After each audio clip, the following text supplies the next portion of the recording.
Good morning. Good morning. Bom dia a todos. Teve a festa de tacacá da banda aqui na cidade ontem e temos vários pesquisadores com um pouco de sono. Chegando um pouco cedo hoje. Mas vamos falar bem-vinda para nossos visitantes de hoje, os professores das escolas de comunidade STS Guatumã. Bem-vindos a todos, esperamos que vocês vão conhecer o pessoal aqui e que podemos nos ligar melhor no futuro. Sim, pelo meu lado também, bem-vindos, bom dia a todos. Good morning for everybody. Sim, simplesmente feliz que vocês estão aqui com a gente. E eu sou do IMPA, represento aqui o Instituto no projeto. Se vocês precisarem de qualquer coisa, quiserem saber qualquer coisa, quiserem me procurar, fiquem à vontade. Tá? Espero que vocês tenham um dia interessante aqui com a gente hoje. E obrigado pelo que vocês fazem. É muito bom poder ter essa colaboração com vocês. É uma coisa que no projeto a gente gosta muito, né? Tem muito apreço. Acho que eu posso falar por todos, né, os membros do projeto nesses anos que essa colaboração com vocês existe. É algo que todo mundo se orgulha, é algo que todo mundo gosta e todo mundo quer ver crescer. Tá? Então, muito obrigado. Tá? Em nome de todos.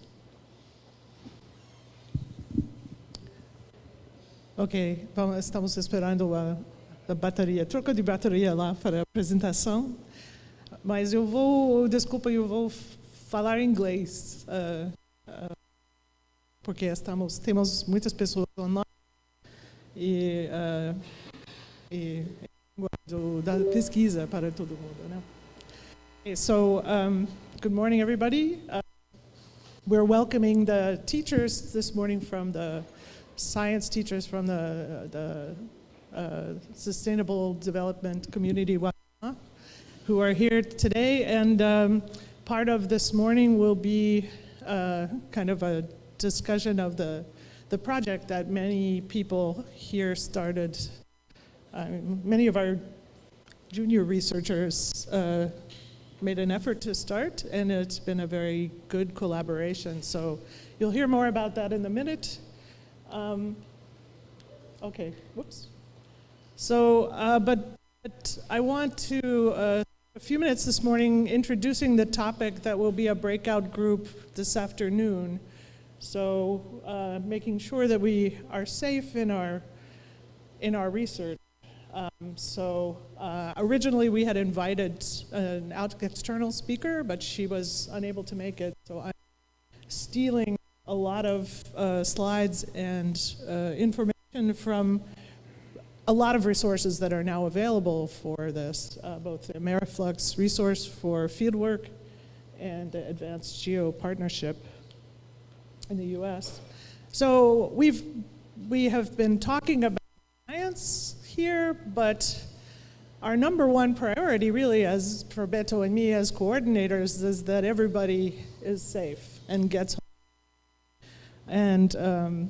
And feeling good at the work that they did, feeling part of a collaborative team that's doing great in a great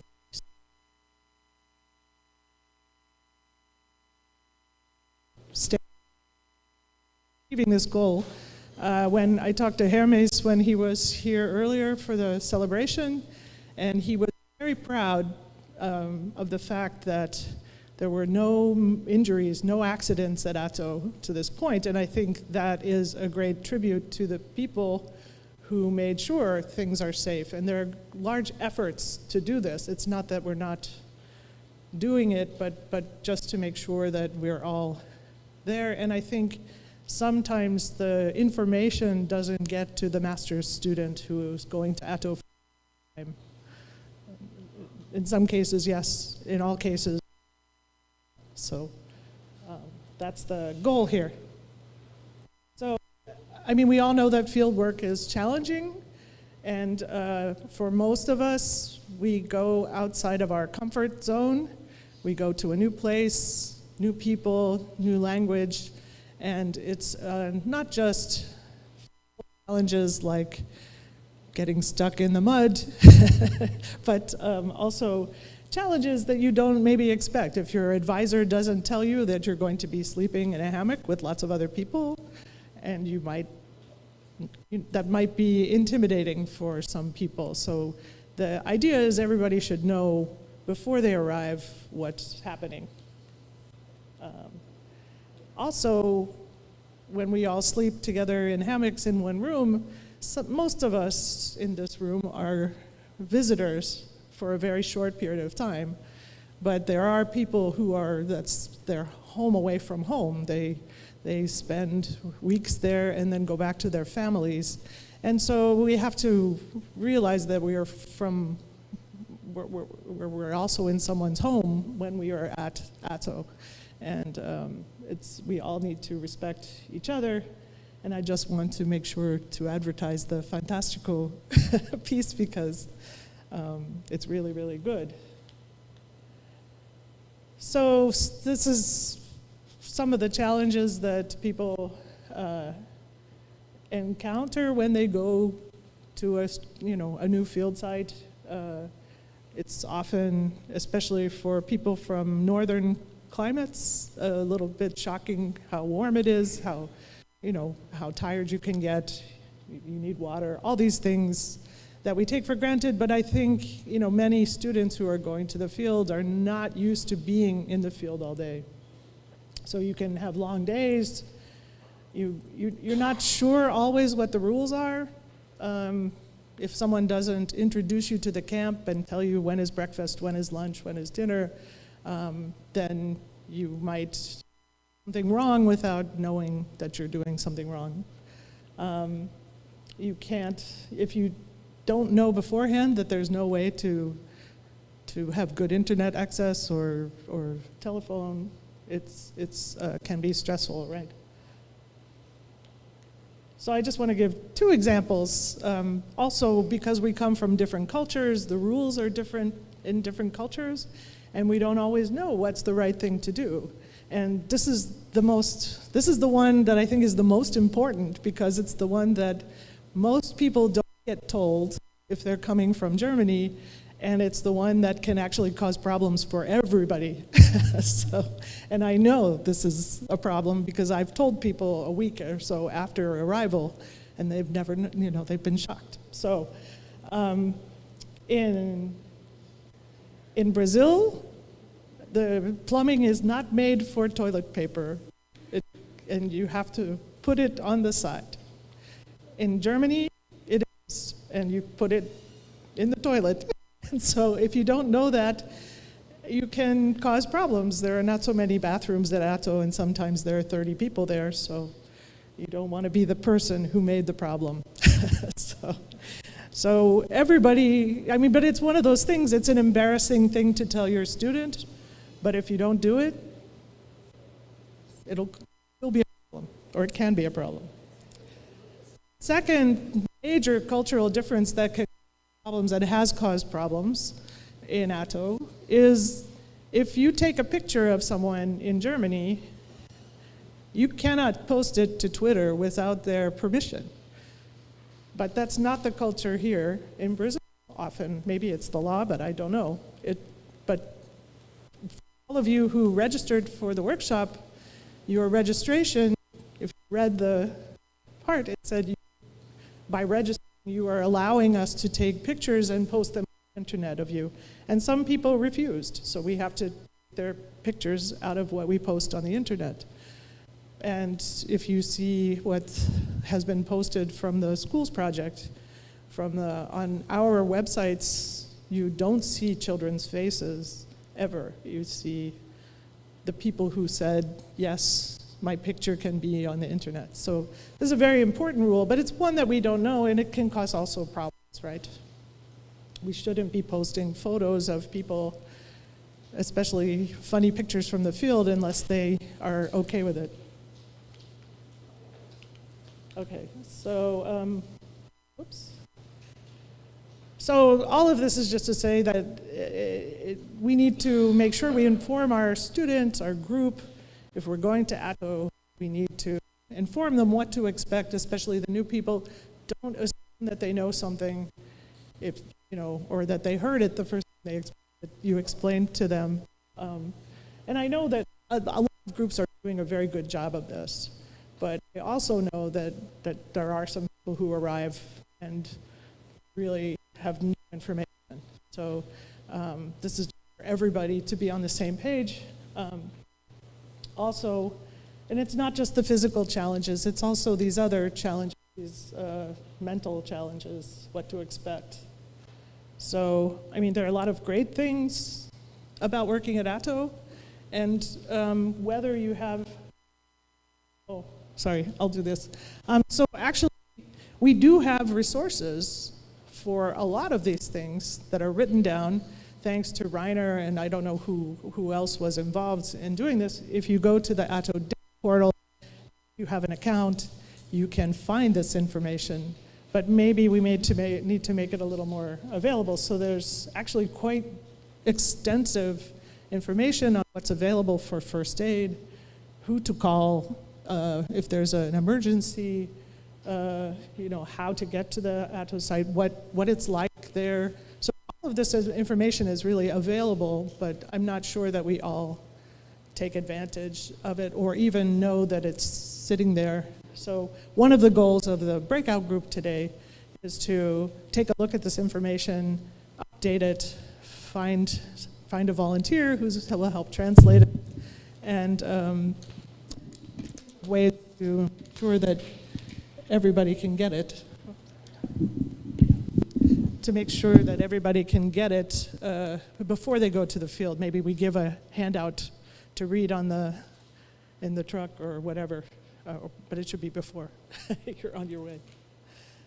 Okay, and this is just to remind you that whether you have a great experience in the field or you come out of it feeling humiliated, exhausted, terrified, really depends a lot, not just on the things you can't control, like the weather and the physical environments, but how you're supported while you're there, what kind of team you're with, how well you've been informed beforehand, whether people are supporting each other to get things done. I mean, overall in ATTO, this has been really, I think people work together very well, but we just need to be aware that sometimes things don't go well. So whether you have, you know, really positive personal growth, coming to the field and facing challenges is really a great way to gain confidence in yourself, but it's also a great way to lose confidence in yourself. So, and we can control some of those aspects, but not all of them. So I think this is just a reminder, we're all, especially in an international project like this one, we all come from different backgrounds, and, you know, I think it's also extremely important for us coming from these different cultures. Like I said, don't assume that someone knows what to do with the toilet paper, and don't assume that they know enough to ask you, or that they're not too embarrassed to ask. So, okay. And of course, these challenges have always been a little bit worse for people who were not traditionally involved in field science, so women, minorities, LGBTQ+, disabled people who, you know, maybe someone arrives and it's embarrassing for them to say, but it's impossible for them to sleep in a hammock. You know, hopefully they know what's coming beforehand and arrangements can be made so that that person could sleep on a mattress. You know, I think we need to know about these things in advance and not make them, exclude them because they don't fit the mold. So, I mean, so I think Reiner and I are the only ones here, maybe Gerd, who are of the age that this is what people imagined a field scientist look like. So going to the field is a big adventure. You have to be kind of macho man to get the job done. And, but if you look at Harrison Ford now, he doesn't look like that anymore. and so the world is changing, and you know, there has been this kind of rite of passage. You know, if you've gone to the field and you survived, you're a real field scientist. And I think that as more and more people of different kinds go to the field, this image should be replaced by these images, you know, people of all kinds doing field work. We're working a lot with instruments. We don't have to be, you know, such macho men anymore. Okay. The other problem that we have, especially coming from different cultures and backgrounds, is that, you know, we have different cultures of how to interact with people. And so this is the best example I know of, you know, it's a power dynamic situation. So I don't know how many remember this, maybe only the old people here. But this was President Bush giving a background to the Chancellor of Germany, Angela Merkel, in a very public setting. And she clearly didn't like it and didn't think it was appropriate. And so, you know, if it's unwanted, it's harassment. So if only one person is enjoying the interaction, then please stop. You know, it's, and so I think the other thing that we want to discuss is, you know, to remember the field place is really a workplace, and we comport ourselves in a workplace according to rules and codes of conduct. And so the second goal of the breakout today will be to kind of come up with our own code of conduct. There are a lot of things written out there already. I think, you know, we already sort of follow these rules, but I think it's important to write them down, say, you know, these are things that, you know, make life better. These are things that make life worse. And we, I mean, as coordinators, we have to say that there are certain things that we will not tolerate and that will get you removed from the field, the opportunity to go to the field. But we want people here to be involved in defining what those are. So this is an example of a summary field of code of conduct. Sorry, I didn't translate it, but it's an example what kinds of things go into this. And we'll go through this at the breakout. And I hope some of you will be interested enough to come and help put this together.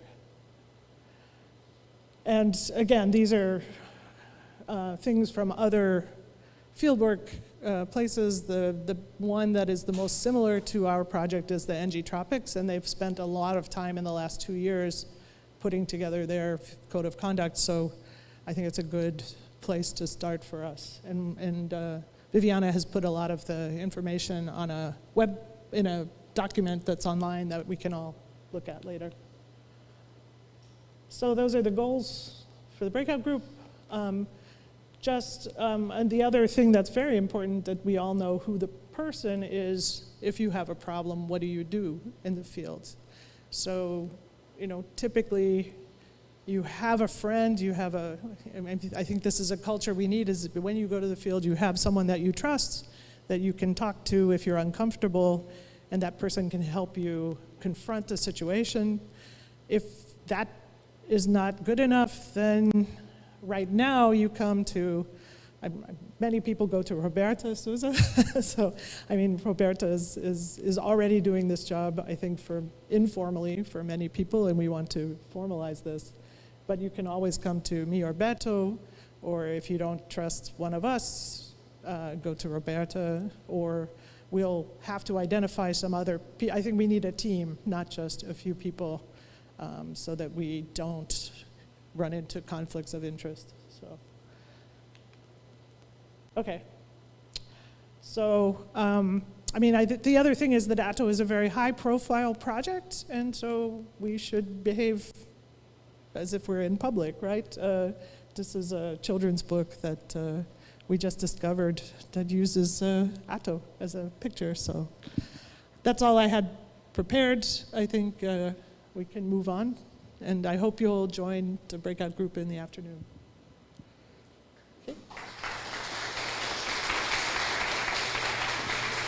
Okay. Sorry? Are there any questions now? Just otherwise we move on. Okay. So the next series of presentations will be more about the community project, and I think the first one is going to be online from Iris Mobius. Iris unfortunately couldn't come here to be with us. She planned to, but had a health issue. But she should be online, and she will talk more generally about the general outreach activities of ATTO, I think. Thanks, Iris.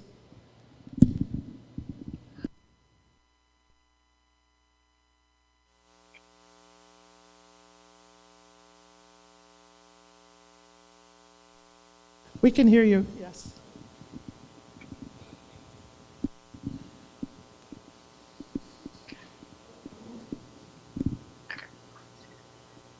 Yes, so unfortunately I couldn't be with you, but it's nice to be able to follow online, even if I couldn't be part of everything. But I just wanted to give a short presentation about ATTO outreach in general. We will talk in more detail, and this will be led by Sibeli and Stefan, about the community project, for which the teachers from the communities are also there. But this is some more general things, and basically, or with the main focus on how you can get involved in this. So these are some of the outlets that we use for ATTO outreach. So we have the website, which hopefully you have seen before and you've visited. We have the social media. Then I am frequently in contact with journalists and film teams who want to do interviews or film at the ATTO site for documentaries. Then I make the newsletter 3 to 4 times a year, which summarizes everything that had happened in the last couple of months. And then something that we plan for the next 2 or 3 years is to create educational materials, which for now will be focused on Germany, but hopefully we will also be able to use this to make something for Brazil as well. And then also a photo exhibition, which we will start in Germany because that's where I am and it's easier to organize. But the idea would be to also then make this available to be used in Brazil. And for all of these things, I need your input because I am not there all the time. You all do so many different things. We're over 200 people, and it's impossible for me to know everything that's going on. And so I wanted to go into a little bit more of the details of the individual aspects. So for the ATTO website, one of the main things we have there is the blog. And as you can see here, this is just from the website. So it has these different categories. So we have the Meet the Team category within the blog, where people talk a little bit about themselves and what they do in the project and what their background is, what their motivation is. And then we have the High Tech, which is a category where people share something about one specific instrument or method that they work with, and sort of explain how they work with it and give a little bit of a look behind the scenes of what the science actually looks like that gets people to the results that are in the papers. And another important thing that I do for the website is these summaries of the publications. So whenever a paper comes out within ATTO that really focuses on ATTO data and comes from the ATTO community, I write this sort of plain language summary that is really meant to help people from different fields or like even outside of science to understand what the paper is and what it means and why it's important. And I usually do this in close contact with the authors. And then also we have job offers on the website. So if you have a job that you want publicized and you're looking for candidates, we can also put this on the ATTO website and also other news and events. And what's really important, contribute. So if you want to write something for the blog, you have any idea, it doesn't even have to fit into these categories, just contact me and volunteer. And also if you have a paper that's come out, let me know. I mean, I see a lot of them, but sometimes one slips through, like through the Google alerts and everything. So it's easier if you just send me an email and let me know that it has come out, and then we can work on the summary. And the same goes for job offers. That's really hard for me to know. Right, and then social media is basically a similar story. So we have the Instagram account. If you don't follow us yet, please do. It's ATTO Research. And what I do here is a lot of the things that I do for the website anyway. So we have the Meet the Teams where I create these little graphics, and then the publications I usually post on there as well with the link to the paper itself and to the summary. And then also all sorts of other like photos and videos that come to me and that I have collected over the years. Similar for Instagram, so I also share the papers there with this, also create this little graphic and link to the plain language summary and also to your papers. So it's a great way to get your paper out there and get it shared and have people know about it. And for both of these things, if you have photos and videos, please share them with me. Just contact me and we'll figure out how to get them to me. Especially like photos from people working, and like it can also be in the lab. It doesn't just have to be photos from ATTO. But like I said, it's so many different things that you all do, and I think it's a really good opportunity to share this on social media and give people an insight of what the work behind the results looks like. Also, like if you have model simulations, something that looks really cool, you know, everything's possible. And then yes, going on, contact with journalists and film teams. I do a lot of long-term planning. Sometimes these, especially if they're film crews, they contact me like a year in advance before they want to come film. And one of the things that I do is I look for interview partners or partners that they can film with in the field.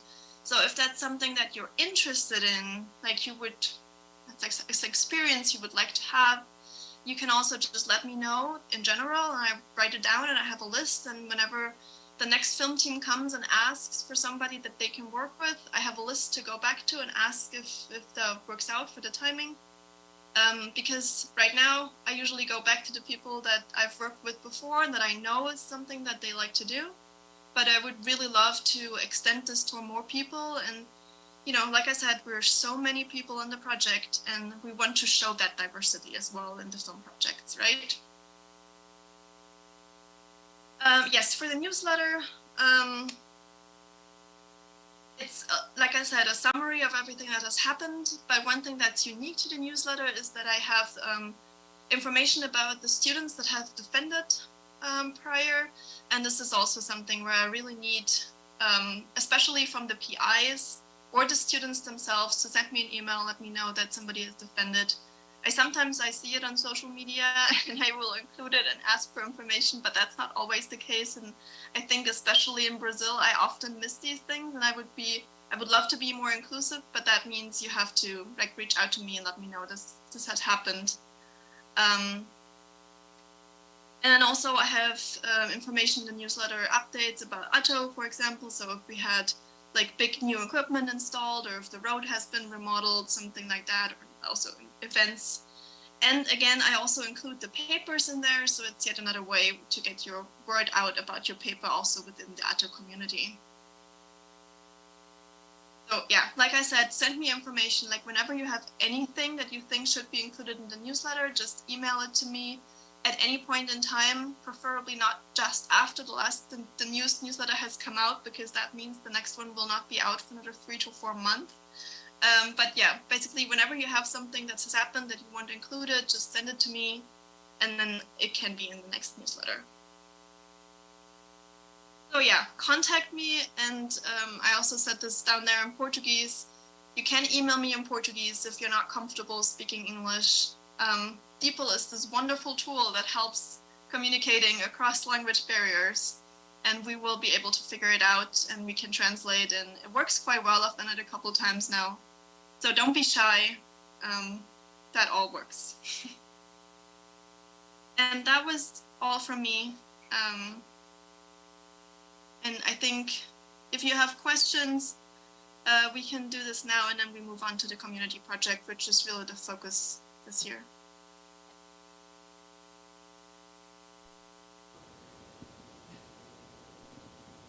Any questions for Iris, maybe? Yes, thank you, Iris. Anyway, I wanted to say that I think everybody appreciates especially what gets written about their papers. It's very nice summaries and Okay. I don't see any questions. No questions. Okay, thank you very much, Iris. So the next presentation is from Stefan.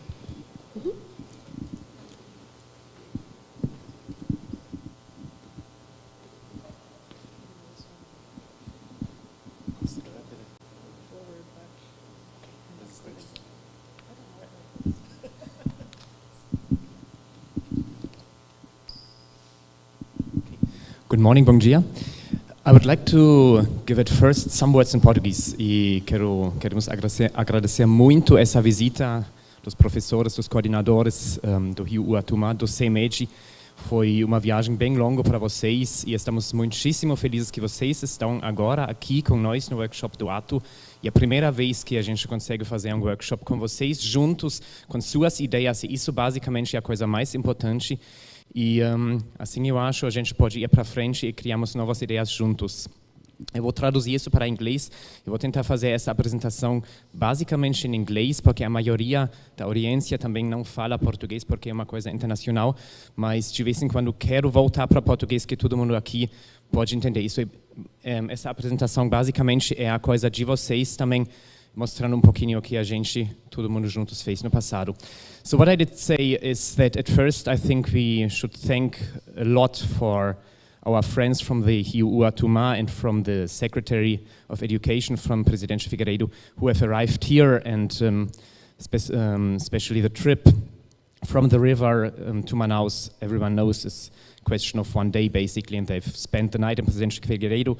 They came just to be here with us and to give new ideas and work with us together, and going back tonight to Presidente Figueiredo. And thanks also for all this organization, especially also for Sibeli, who is really strongly involved in this trip. Okay, I would like to give a short overview about this communication project, the idea of it, what we have done in the last years, and where we are right now. I will switch sometimes to Portuguese, as basically this issue, the community project, is a project we did together all the time with the professors and the teachers, the students, and the coordinators of the Secretary and Presidente Figueiredo. And I just want to allow that everyone gets the message and can contribute. So, what is the history of these river communities? Vou dar uma curta ideia sobre a ideia da história das suas comunidades no Rio Uatumã para todo mundo ver um pouquinho o que aconteceu lá. So, in the 70s, so 50 years ago, there was an extraction of pau rosa in the region of Rio Uatumã, which is basically a branch coming to the Amazon River near São Sebastião do Uatumã. And about the mid of the 70s until the beginning of the 80s, this big dam, the Balbina Dam, was built, which was completely changing the situation there environmentally and also from the flood pulse, having a strong effect to the system and to the riverines living there. This was also combined with the displacement of the Waimiri-Atuari tribes. So there were some indigenous tribes which were living before in this region, especially also in the region where the Balbina Dam was flooding afterwards. And it's interesting to see that in the backyards of the communities, until nowadays, some potsherds are found which are probably from indigenous origin. There was a creation of the RDS Uatumã in 2004. RDS means Reserva de Desenvolvimento Sustentável. It's a sustainable development reserve, just to be in interaction with the communitarians of the river and to see how they are living and to give some support about having a better quality of life. And right now there's 4 communities around the ATTO site where we are working with in a distance of more or less 35 kilometers in a direct line, and about 400 inhabitants are there all. Então, vocês sabem essa história muito melhor do que a gente. Então, eu falei que, basicamente, a maioria das pessoas chegou nos anos 70 no Rio Uatumã, em Maracarana, eu acho. Eu aprendi foi em 78. E especialmente no fim dos anos 70 foi uma grande mudança para vocês quando a represa de Baubina foi criado.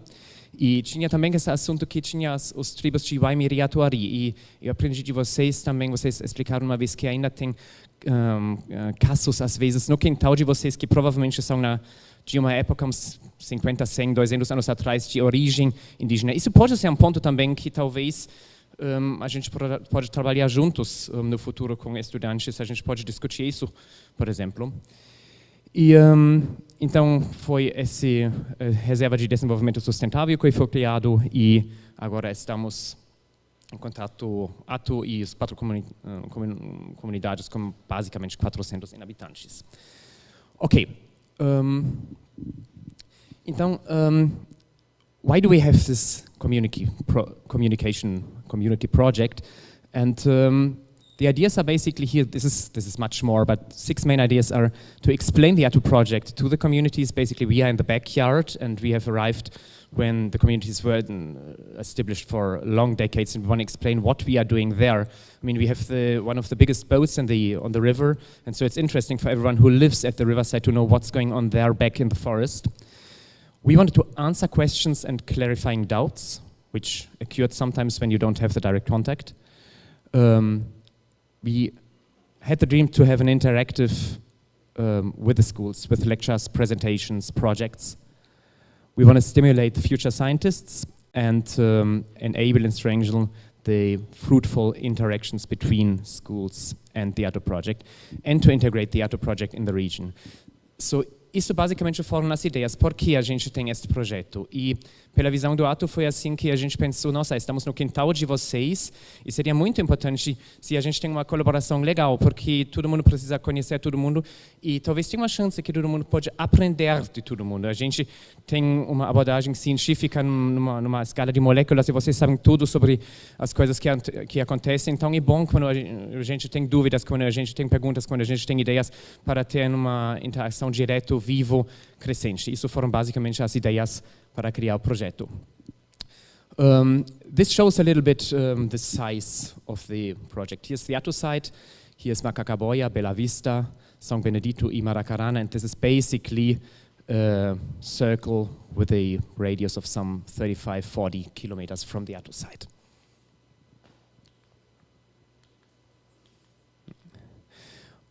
Okay, to go back with the relationship between the ATTO site and the people who live at the river, we can go just at the scratch to the project because, and this I think is important to know, from the beginning on at the ATTO project, there was already a strong exchange with the communities. That means everything which was done in the forest, it's not only foundation of the tower, it was opening of the track, of the first track, of the second track, even when the first visit was done to define where the ATTO tower should be established. There was a strong interaction with those guys who lived beside to get an idea how to come into the forest, and this was basically from 27, 28, 29 on when the first visits have taken place.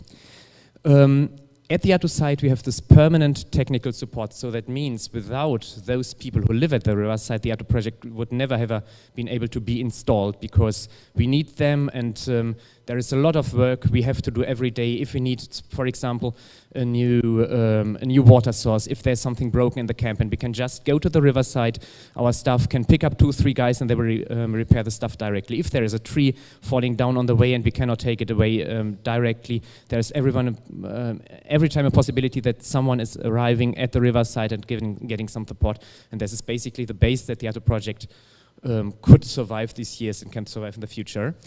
And then in 2018, we started this exchange of ideas project with the schools. So that was a new and different approach. It was not so technical anymore.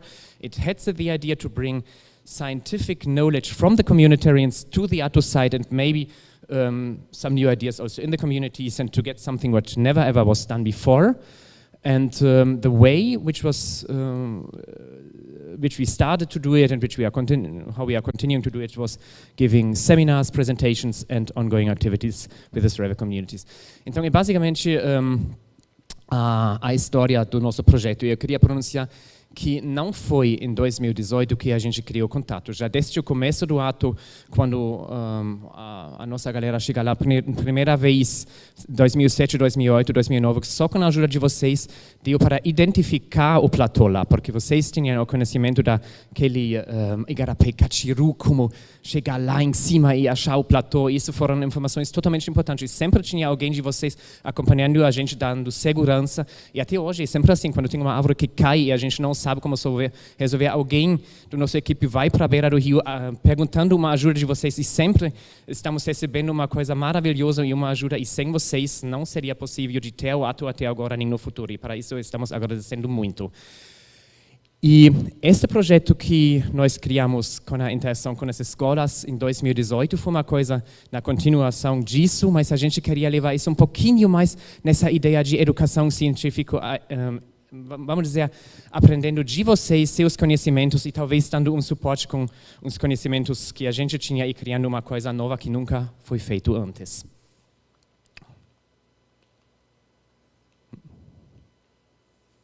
Okay, isso são algumas imagens. This is some pictures, some examples how there was an interaction from the beginning when the first containers have arrived, were installed with scientific support, with support from people who lived at the river. 1 year after the instant tower was installed, we started to put up very heavy equipment, and with the knowledge how to put some plugs on, we could lift it to 80 meters height. And this was the first day at the open day we had in 2018. Isso foi o dia de portas abertas no ato. Eu acho mais ou menos a metade de vocês foi lá quando mostramos o sítio. That was when we at first showed the ATTO site for the teachers and for the responsibles of the Secretary for Education in Presidente Figueiredo, which also gave an article in the local journal, of Presidente Figueiredo the day afterwards. Okay, this is some examples what we did then. So, when we started in 2018, we at first had an open day at ATTO, and then we went to the schools and have given presentations to the teachers. Secretary of Education was also there, showing a little bit to everyone what was going on at ATTO. This was then in Maracarana. This is 2 examples from those 2 schools where we have been then. So afterwards there was a challenge, and that was the pandemic. And we have seen that there is some technical limitations. We still have not that overall satellite internet, and basically at the riverside it's hard to have a continuous internet connection, and the pandemic was something which never happened in this way before, and so the communication was basically blocked. And we had about 1 year where we really could not meet in person. The schools had to be closed for a significant time. There were technical limitations which inhibited basically the exchange also from the ATTO side to the schools directly, and also with the Secretary of Education. We tried all the time to keep in touch in the best way possible, and that was really a challenge. Estou dizendo que nessa pandemia foi desafio, porque a gente não conseguiu se ver em pessoa, e a gente tentou manter contato, mas é difícil, porque o internet ainda não tem essa cobertura total de satélite, e assim foi desafio, e a gente conseguiu manter bom contato e sobreviver a esses 2 anos em que a gente estava realmente vendo esses problemas que a gente não conseguiu se ver pessoalmente. And then in October 2021, we had the first in-person meeting again. It was at the Secretary of Education in Presidente Figueiredo with the new secretary and the representatives of the River School, and that was allowing the revitalization of personal exchange. That was also important because some responsibles have changed office. Então, isso foi a primeira vez no fim do pico da pandemia, quando a gente se viu em pessoa de novo. Isso foi em outubro 2021, quando a gente foi para Presidente Figueiredo, e vocês se lembram, a gente tinha uma reunião maravilhosa lá, e já dizendo, vamos revitalizar esse projeto, vamos ver se é possível começar em pessoa de novo. E 1 month afterwards, we met again at Bella Vista at the school. There was the coordinator of the Secretary of Education, also from Presidente Figueiredo, and all the responsibles from all schools, and that was the time when the plan for the next years was made. This is some photos of that first meeting. And then this year, Sibeli will talk much more about the details. There was a lot of things going on this year, and I want to give one example. That was something we have decided at the meeting at the school in 2021, that we wanted to install water level measurements. I think this is really something very important and very nice, because the Barbina Dam was built in the end of the 70th, beginning of 80th, and never ever there have been a continuous record of water level measurements, not from the electric company, not from anyone else. And this is also limnologically interesting to see what is the flood pulse, what is the velocity of the river. And so this year especially by a lot of force by Sibeli, it was possible to get those water level measurements installed in all schools, also at the ATTO site, and we have a daily monitoring right now made by the students, which can allow us afterwards to say, hey, when the Barbina Dam opens its gate, what happens and how much time it's necessary that the flood comes from Macacaboya to Bella Vista and to ATTO. And I think this is also a very good example that very young students can be the new scientists in showing something which international projects until now have never done before. And we can treat very many different scientific questions answered by the schools, yearly maxima and minima at different points. What is the effect of the Barbina Dam on a daily basis? What is El Niño and La Niña? Quero dizer que eu acho esse projeto que foi instalado com grande esforço da Sibeli, especialmente também neste ano, é um projeto maravilhoso, porque a gente discutiu isso, colocamos isso na pauta no ano passado, junto como uma ideia para instalar essas medidas de cota de água. A gente acha que isso pode ser uma coisa maravilhosa, porque não é tão difícil de fazer as medidas e ler as medidas, e tem várias coisas interessantíssimas a ver. Nossa, qual é o tempo necessário quando a Barbina abre as portões até uma onda de água sai de Maracarana, chegando em Bela Vista, chegando no Porto Alto. Isso nunca foi feito, nem da empresa elétrica, nem de uma colaboração internacional, e são basicamente vocês e os alunos nas escolas que são esses cientistas que vão conseguir responder as perguntas científicas que a gente tem há mais que 50 anos, com as leituras que estão acontecendo agora. E isso é uma coisa que eu acho maravilhosa e agradecemos muito por causa disso também. Isso é um exemplo relacionado às instalações, e this is an example of the water measure installations. And there was much more going on, and I would like to hand over the microphone to Sibeli, who will go in more details. Thank you very much.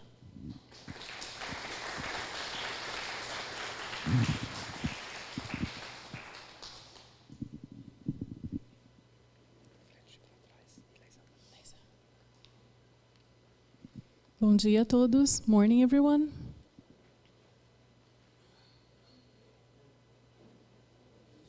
Só um instante.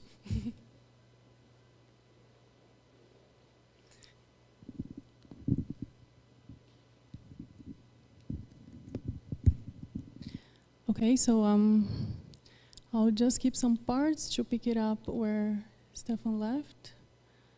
Okay, it was too much. Okay.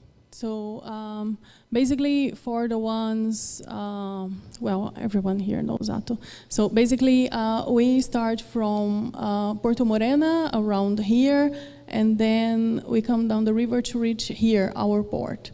So essentially, those schools are here, Macacaboya, Bela Vista, Maracarana. So because we go to Maracarana, we essentially have contact with the students from São Benedito. They are on the other side of the river, and this already belongs to another municipality, but because of the geographical distance, so we are in contact with them as well. So this was how everything started. Então, em 2018, quando foi o marco do início desse projeto, né, como a gente sai do Porto da Morena para chegar no Porto Atto, a gente já passa na frente tanto do Macacaboya quanto do Bela Vista, e aí nós conseguimos chegar até o Maracarana e temos contato com a escola do Bela Vista pela questão da proximidade, né? É muito próximo, mesmo não fazendo parte da questão da Secretaria de Educação de Presidente Figueiredo, faz parte de Itapiranga, mas a gente também tem contato com essa escola. Então, essencialmente, é essa localização das escolas.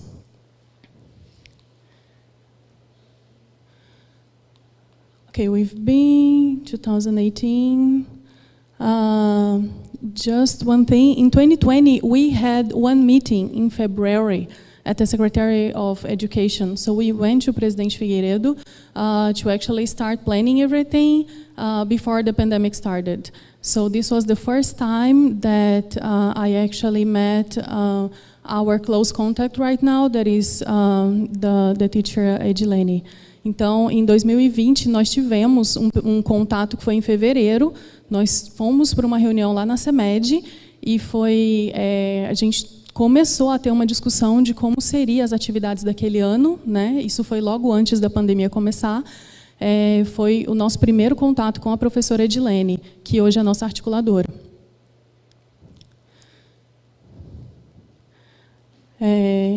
Então, nós tivemos essas discussões em 2021. Também em 2021, como nós estávamos, né, a maioria trabalhando de casa, com só o essencial acontecendo, houve essa questão da divulgação, né? Esse projeto teve uma divulgação maior das atividades que tinham acontecido e foram planejadas. Então, teve a participação tanto na Semana da Ciência em Berlim, quanto em Brasília, na Semana Nacional de Ciência e Tecnologia em Brasília, onde nós fizemos a apresentação tanto do projeto ATTO quanto com esse projeto. So in 2021, this project was like the news were spread away with the Berlin Science Week and also the National Science Week in Brasília, here in Brazil. Okay. Adam, você pode ir só passando por gentileza, que fica mais fácil? Tá. Pode passar esse.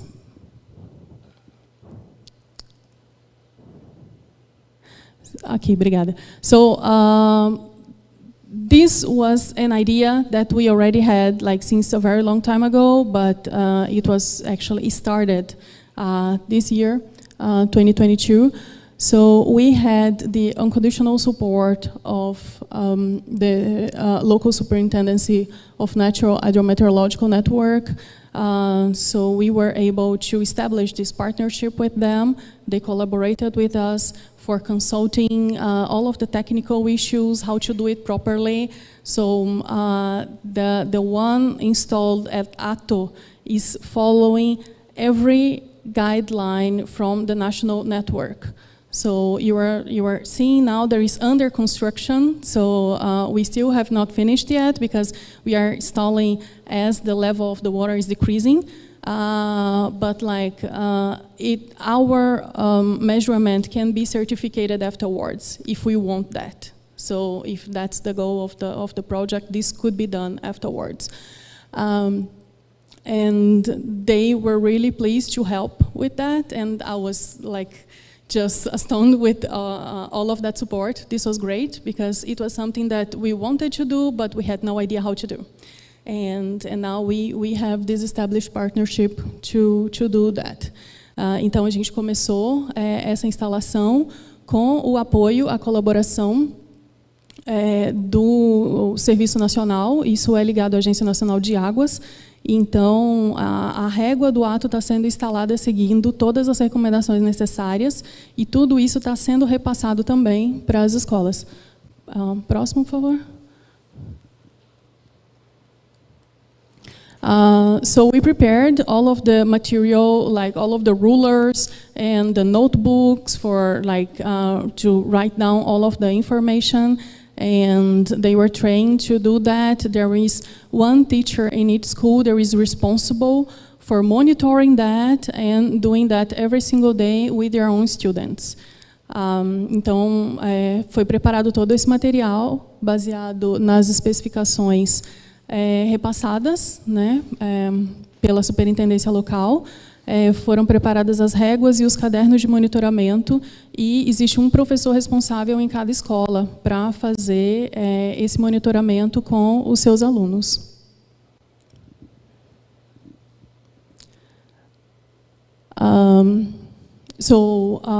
Just one thing, this gray point here, This is the only official measurement there is at the Watumã River. So this is part of the national grid right now. So if you look at the Watumã River, so this is the point that you're gonna see. It's called Morena Waterfall. So if you look at that, you're gonna see this is available like at the online, at the internet. This is the only measurement, so this is downwards the Balbinas Dam, and what we actually are doing right now, actually executing, is that we installed ours here, Porto Atto, and then we have this first school after Porto Morena, the second school in the community Bela Vista, this third school in the Maracanã community, and also a fourth school in Comunidade Abacate. And this was only possible due to the collaboration of the Mauás group. So without them and without the support of the local National of Water Agency, we were not accomplishing that right now. So the idea is to have all of those permanent measurements, and they are already like they are going to finish the installation of those of this scale until the end of this month, and we are keep going like that. So we started in April when the level of the water was really high, and then as long as the level of the water is decreasing, we install the next one until we have the whole set, and then we can keep going with all of the measurements. Então, esse ponto cinza aqui é o único ponto de monitoramento que está no Sistema Nacional da ANA, Agência Nacional de Águas. Então, se vocês procurarem, vai estar lá como o ponto da Cachoeira Morena. É esse daqui, logo abaixo da represa de Balbina, e é o único que existe para essa região. Então, com esse projeto, nós estamos instalando, já está em andamento, na verdade, né? Essa aqui, do Macacaboia, do Bela Vista, a nossa do Porto Atto, a do Maracanã e também uma lá no Abacate, com o apoio do Grupo Mauá. Então, eles estão sendo um apoio imprescindível no andamento, né, na continuidade de todo esse projeto. Próximo. So, with that specific project, we are actually covering with this single action this whole area of the sustainable reserve. So, we are reaching that far just because of this single action, but with the support of all of those partners, all of those collaborators. And this was for a very long time just a dream, and now we are seeing this happening. And the idea is that the communities will be part of the monitoring process to understand how do we do science, you know? Like, it's not just go in there once, take one single thing, and have like the solution for everything that is happening in the Amazon. It's an ongoing process. So the idea is, with this action, to teach them about scientific approach. How do we actually raise a question and start looking for answers and actually have this all addressed and see the results. So this is actually going on right now. They are writing down everything. The next step is to show them how do we use this kind of data. Então, com essa ação única das réguas, a gente acaba por atingir todo o polo 3 da RDS. A gente está chegando até essa comunidade aqui. So there is just one community that is, it's not part, the first one is not part of the reserve, but like they are on our way, so we are not going to just, you know, skip that. Então, Macacaboia não faz parte, mas a gente atende todas as escolas do nosso caminho. E é a maneira que a gente está tentando mostrar como se faz uma investigação científica, né? Um processo de monitoramento, o nosso processo científico, ele leva tempo. E tudo isso é necessário. A partir do momento que você tem uma dúvida, levanta um questionamento, estabelece uma metodologia e realmente vai atrás das respostas para construir como chegar em tudo aquilo ali. Então, com essa ação de monitoramento da água do rio, que é possível de ser feita, com o apoio das escolas, com o apoio do Grupo Mauá, com o apoio, muito obrigada, com o apoio da Secretaria Nacional, Superintendência Nacional aqui, da ANA, a gente está conseguindo cumprir essa ação.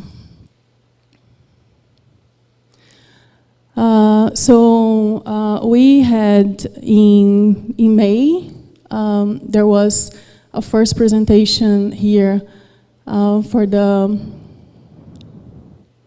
with the Mauá group. So this was actually the first time that we were going to the school to meet all of them, because so far it was only with the teachers.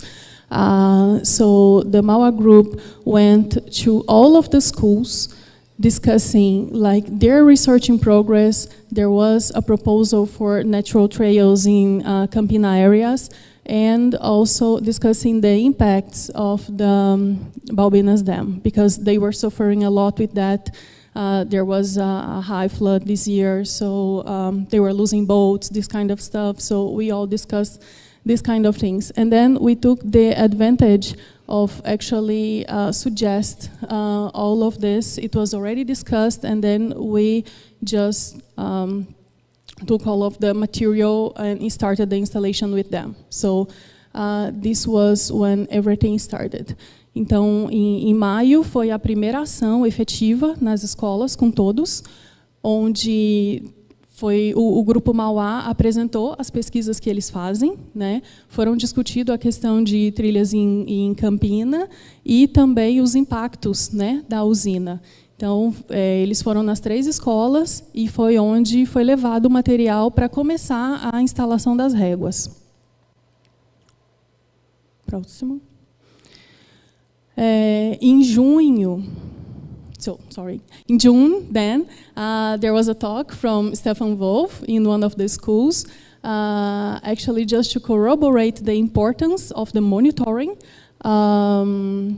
giving a little bit of the background and how would those new measurements be used, and the important role of everyone just being part of that action. Então, em junho, o Stefan foi até uma das escolas falar com os alunos sobre a importância desse monitoramento, dar um pouquinho, né, do histórico e da novidade, porque é único, né, isso realmente não existe, como vocês viram no mapa, e a importância, né, de participação daqueles que estiverem interessados, né. And then in June as well, Flávia Durgante went with her students, so she was there to openly answer questions about the ATTO Tower, and also talk about their project, the relationship between forest and atmosphere, carbon cycle, water cycle, precipitation cycle, like how this is all connected, just to give them this idea. Então, em junho, foi o grupo da Flávia, a pesquisadora Flávia, com as alunas dela, responder perguntas a respeito da torre, né? Ela estava disponível para isso, falar um pouco dessa relação floresta-atmosfera e o ciclo da água, toda a questão de ciclo do carbono, ciclo da água, e também falar um pouquinho do projeto específico dela. E em algumas escolas também foi possível fazer uma atividade prática, né, de medição nesse dia. Próximo. In July, we received again the visit of the teachers over there, and it was the first time since 2018 that they had the opportunity to go again. So this group that is here right now with us, they all went to the tower to visit the site, all of the labs, all of the containers. So everyone was opened, all of the equipment showed, all of the Zargas boxes were shown, and then they had the opportunity to climb the ATTO Tower up to the first platform, to see, to have a feeling and have an idea about how is it done. And then during this opportunity, we also signed a collaboration agreement So just to formalize with the Secretary of Education that we are actually open to that idea and committed to that. Então, em julho, todos os professores que estão aqui conosco hoje tiveram a chance de conhecer o sítio de pesquisa, de realmente ver todos os laboratórios, todos os containers, os equipamentos e subir na torre até a primeira plataforma, né? Tirar todas as dúvidas, entender mais o que é o ATTO, o que a gente faz, olhar também as grandes dúvidas, né, do que a gente transporta nas caixas ARGs, e também houve uma assinatura de um termo de cooperação entre o Projeto ATTO e a Secretaria de Educação de Presidente Figueiredo.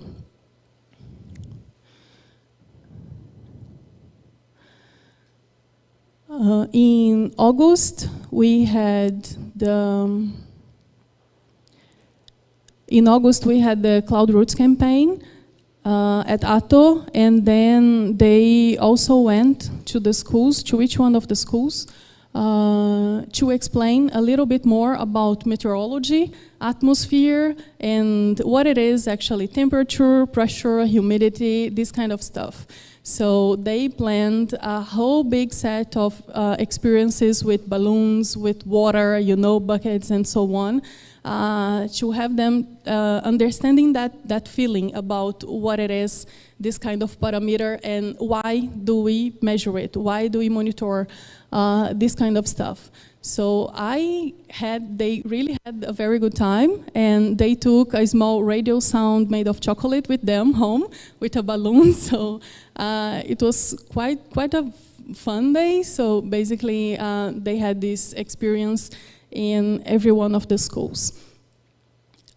Então, em agosto, nós tivemos a campanha do Cloud Roots no ATTO, e eles também participaram dessa atividade com as escolas, com a equipe de radiosondagem. Eles foram em todas as escolas explicando o que é meteorologia, né, os conceitos de atmosfera, pressão, umidade, e aí foram feitas atividades práticas para entendimento desses conceitos, e com balas, com bombons, com balões, baldes, muita água espalhada, e eu acredito que os alunos tenham pego pelo menos uma noção, né, do que isso significa.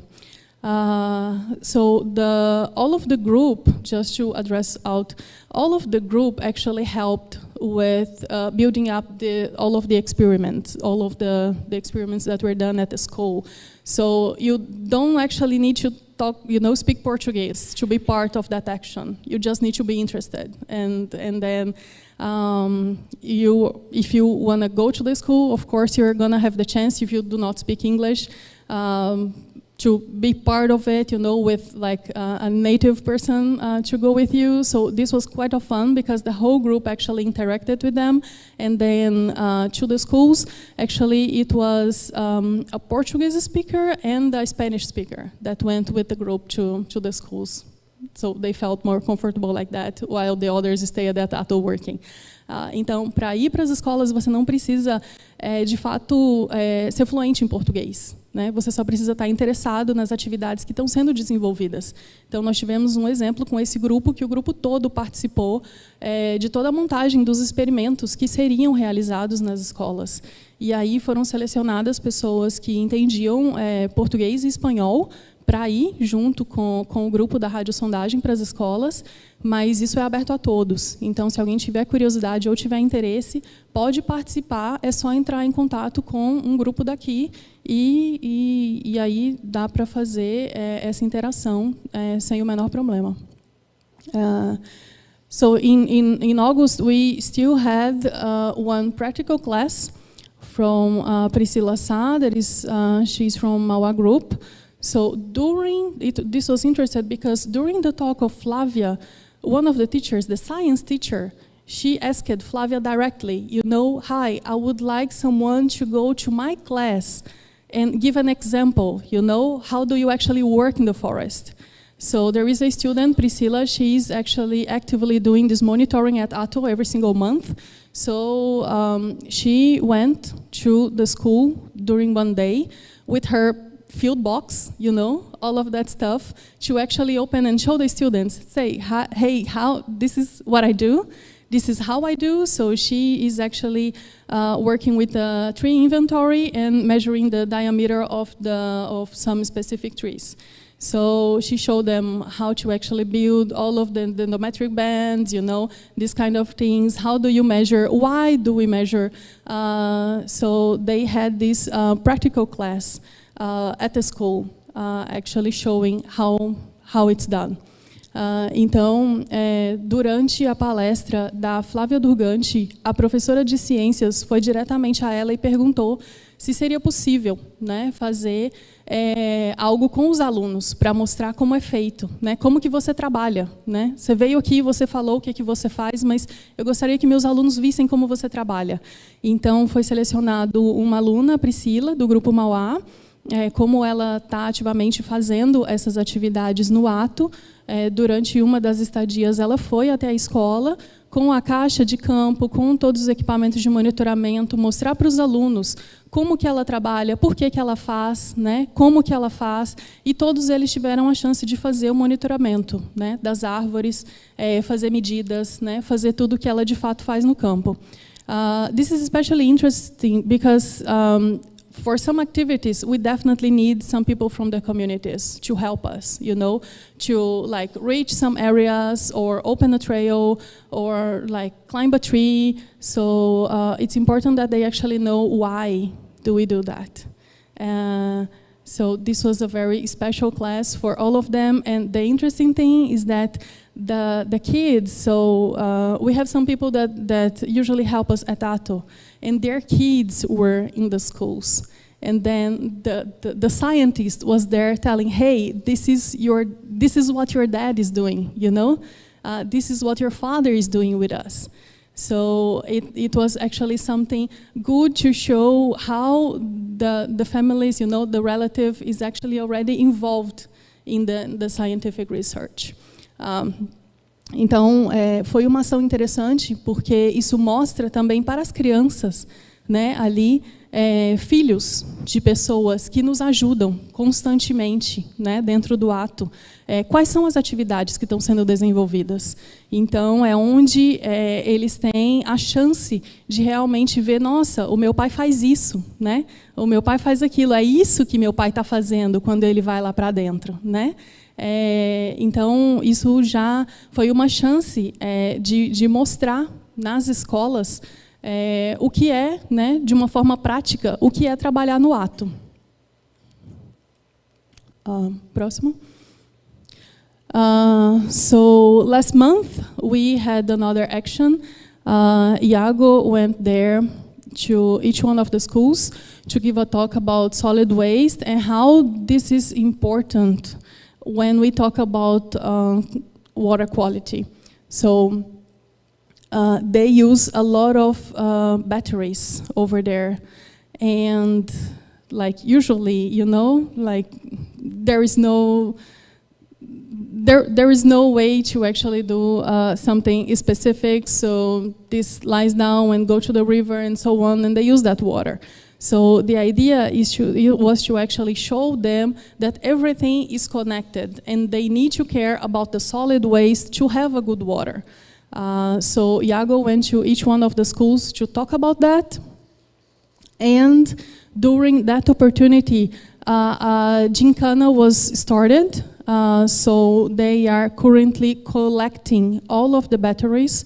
And this action is going to have an end with like some kind of gifts, you know, for like the ones who collect more. So it's usually when they start digging, you know, to find everything that was like randomly just, it was just lying down over there. So this is important to actually address for them that everything, like things are not just, you know, randomly independent, that everything is connected and they need to take care about their environment. So the way we are helping with this activity is we are going to collect all of those batteries and bring it back for recycling. So this is something that we did in 2019 and we are repeating right now. And ideally, we are going to keep doing that kind of activity. So for this specific waste. Então, no mês passado, o Iago foi em cada uma das escolas e falou para eles da importância da questão de ter um bom gerenciamento do resíduo, né, daquilo que é descartado, porque isso impacta diretamente na qualidade da água. E como a gente está trabalhando com água, não dá para negligenciar a parte do resíduo. Não são coisas separadas, né?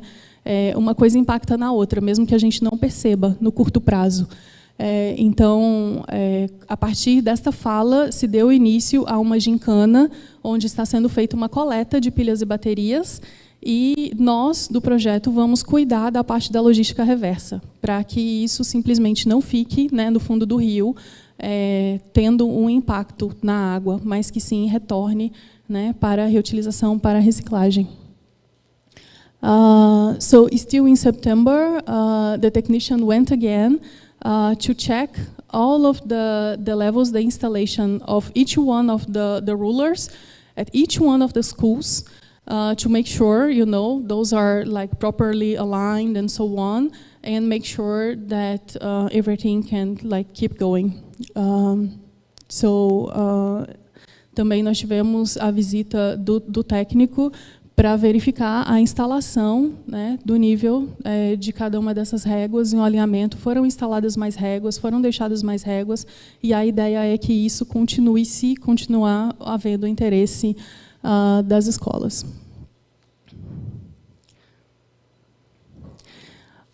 Então, so the activity for October is happening right now. So we are here to discuss the future of that. So all of the teachers are here with us. And we are gonna have a bingo at the end of the gincana with like some gifts and some premiation. And we still need to return to the schools to actually teach them how to use the data that they are collecting. And also actually collect the batteries and so on. So those are the next activities planned for this year. Então, ainda para... agora, né, nós estamos aqui em outubro, essa é a atividade que está acontecendo, com os professores aqui com a gente, discutindo o andamento e o futuro desse projeto. E nós ainda teremos o encerramento da gincana, né, com o bingo, onde vão ter premiações. E também nós ainda temos que voltar às escolas para ensiná-los a utilizar os dados que estão sendo coletados, né? O que a gente faz com todos aqueles números, como que a gente usa cada uma das medidas, e também fazer a coleta para a logística reversa das pilhas e baterias.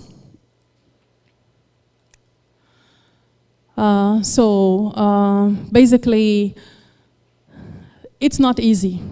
That's something that I can tell you. It's definitely not easy at all. It takes time. It's very time consuming, but like if we want to do, we need to start. We need to start from somewhere. We are never going to be ready to start an action like this. We are never going to be enough people to start, something like this. We are never going to have all of the resources to do something like this. But we need to start. And right now, like seeing all of the teachers here, this is something that I never imagined that it could be possible. Never, ever. We are in like an international conference with local teachers participating with us, actually trying to understand why are we in their backyard. Sorry. It was not meant to be like that. If you would like to give it back to the community, just reach us. Reach the coordination, both coordination are here just in front of me. Reach like the managers, reach like the local PIs, So I've been receiving several emails lately with like new ideas and so on. So we need to start from somewhere. And if you are here, if you have students going to the field, if there is something that you think it's important to show, or like I would like to share that, I would like to contribute to that, or I don't know, I just, you just come for one campaign a year and would like to be part, just let us know about it, you know? So you can reach the coordinators, you could reach Viviana, you could reach Iris as well, you can reach Bruno, you can reach Stefan, so just let us know. Everything is possible as soon as we know in advance. Desculpa, agora eu perdi o que eu falei no começo, mas então a gente nunca vai ter todos os recursos prontos para começar uma atividade como essa. O importante é começar. Durante muito tempo, eu ouvia falar que poderia ser interessante ser feito, né? E agora eu estou vendo acontecer, estou fazendo parte disso. E isso é maravilhoso, porque eu jamais imaginei que isso pudesse acontecer. Então, nós fizemos um convite, né, para os professores estarem aqui, e hoje estão todos aqui na minha frente. Então, isso so for the ones who do not know, those are like those new faces that you are seeing right here, those are the local teachers, and they do not understand English, I'm sorry. Então, é interessante ver como uma pequena semente que foi plantada por um staff. So this action started with one question from one field staff. This was the start of everything, and now we are here. Então foi uma pergunta que começou, né? Uma única pessoa que perguntou se eu não podia ir tirar uma dúvida na comunidade. Eles queriam saber o que a gente fazia, né? Será que você pode ir lá explicar melhor o que a gente faz? E eu fui. E assim, teve muita gente envolvido em todo esse caminho, né? Todo o nosso pessoal de campo está envolvido nesse caminho. Então, isso começou basicamente com uma única pergunta e só tinha eu e o Stefan no começo. E agora estamos aqui. Então, existe um potencial muito grande de crescimento para esse projeto se a gente quiser que isso aconteça. So from one basic seed, like this all started. It's up to us to keep going or not. So yeah. Próximo. So there will be a discussion session about this this afternoon, right after the lunch break. So if you want to join or know more about it, just be with us. Então, a sessão de discussão deste projeto será hoje à tarde, logo depois do almoço. Se você quiser saber mais a respeito disso, participar, ajudar de alguma forma, contribuir, por gentileza, esteja presente. Okay, so one last thing that is not related to any of this, Najib. Pode passar para o próximo, por favor?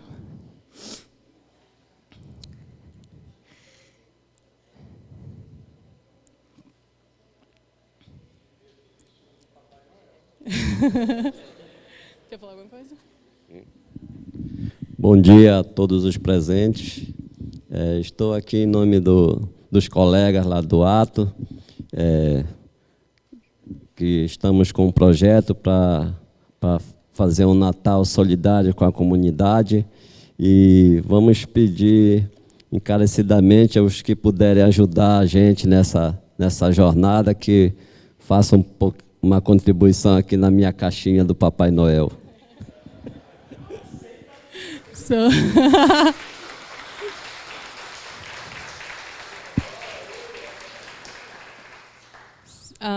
basically, the staff started this action to help the local families during Christmas time.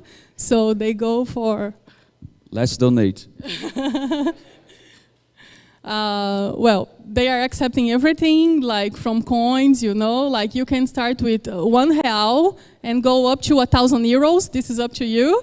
There is no limitation. There is, so if you go, there is a QR code with more information. There is a Pix account for the Brazilian ones. There is a PayPal account for all of the foreign people. This is this is a volunteer and independent action, and there is no project budget in that. So we are not using the money for the research, you know, for that action. So everything that is done is from like the donations. So yeah, be free just to help them with that. This box will be around and is at the field as well. So yeah, so at the website you can see more information. There is in English and in Portuguese. So it started in 2018 with some random conversation, like, you know, we're going, you know, Christmas is approaching, we are going home and so on. And then, we're talking about the food, and someone just raised, but the families here, they might not even have like something to eat during Christmas, you know? So it started with the local donations for the ones who were there. We made like, we call vaquinha in Portuguese, to actually help to buy the first ones. And then we started spreading the news around. And we received more donations, so there was a huge celebration in 2019. Najib was dressed as the Santa Claus, as you can see the pictures, and went to each one of their houses. So we mounted baskets for each one of the families, even addressing the age of their kids with toys and scholar material. So this was possible only with all of the donations. And this is going on. We have not stopped this during the pandemic. We could not go in person, but we had them going there with all of the proper protection to give those baskets to all of those families. So we started with 11 baskets, and now we are in 35. And yeah, so with that, hopefully it's gonna be food, toys, and scholar material for all of the surrounding families. So that's what this money is for, okay? And then after that, the coordinators will like pay for the beer. So então, essa é uma atividade completamente independente e voluntária, né? Isso tudo começou por conta de realmente saber que muitas famílias ali não têm nada especial para passar o Natal, enquanto nós temos essa possibilidade de sair, de passar o Natal com as nossas famílias. Então, nada é utilizado do recurso do projeto, tudo é feito com essas doações voluntárias.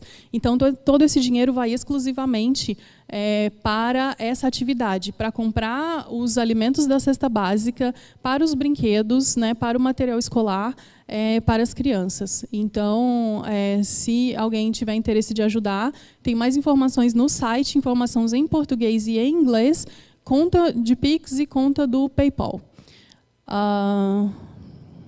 Yeah, so feel free if you want to help.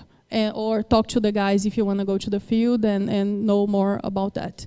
And for the ones coming in December, you might want to, you know, be part of it.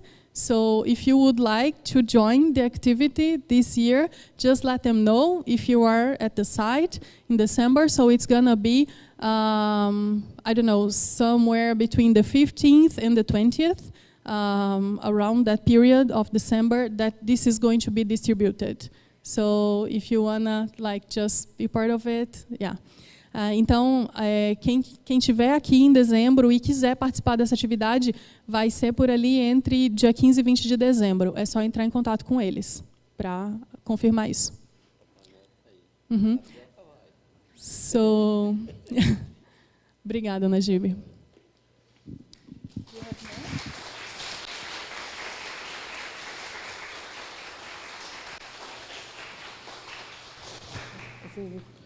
Okay, thank you, Sibeli, for the nice presentation.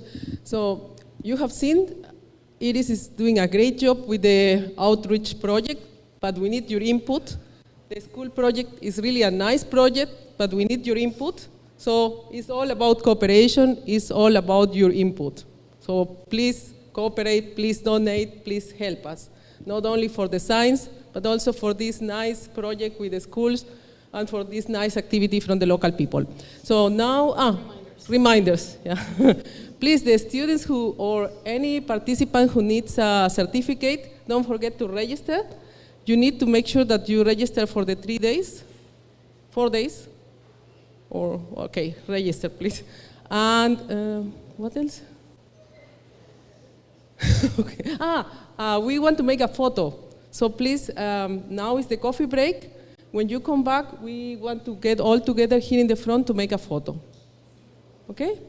I think these are all the reminders. So now is coffee break.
in 3 groups.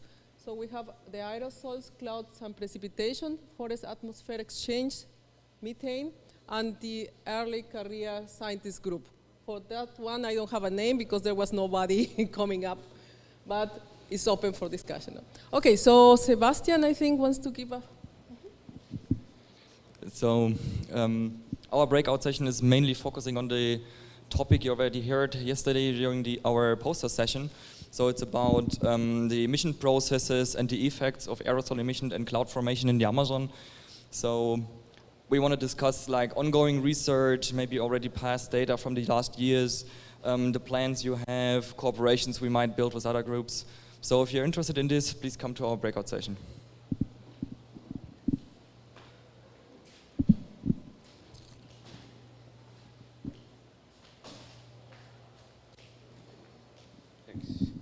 Yeah, so the forest atmosphere exchange methane is, we want to get together with the people from IMPA and from BGC and talk about more our ideas on the methane emissions from the valleys, the Baixíos, the Igapós, and also some other potential areas like the rivers.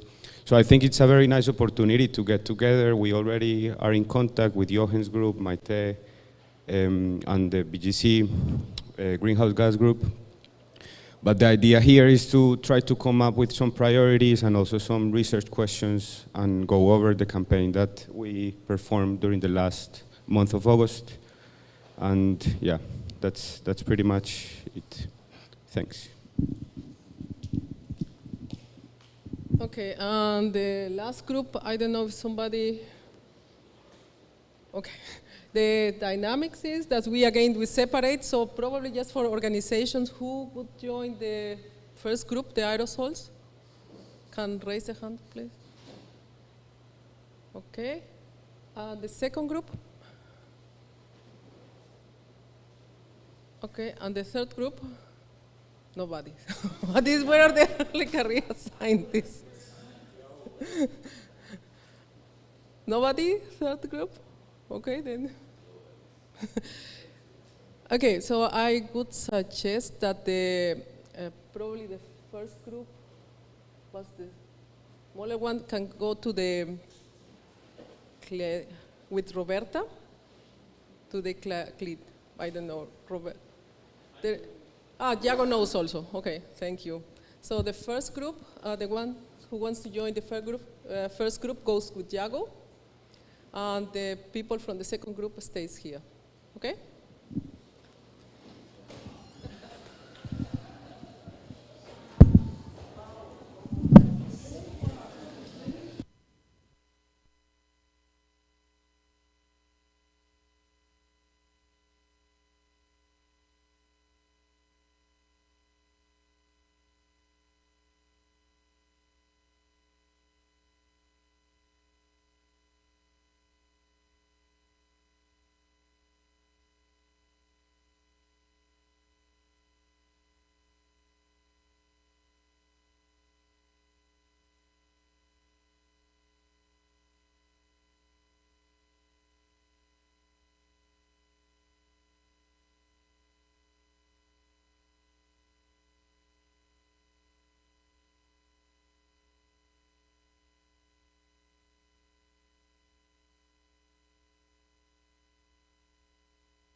So I guess we want just to get to the final part, or the almost final part of our workshop.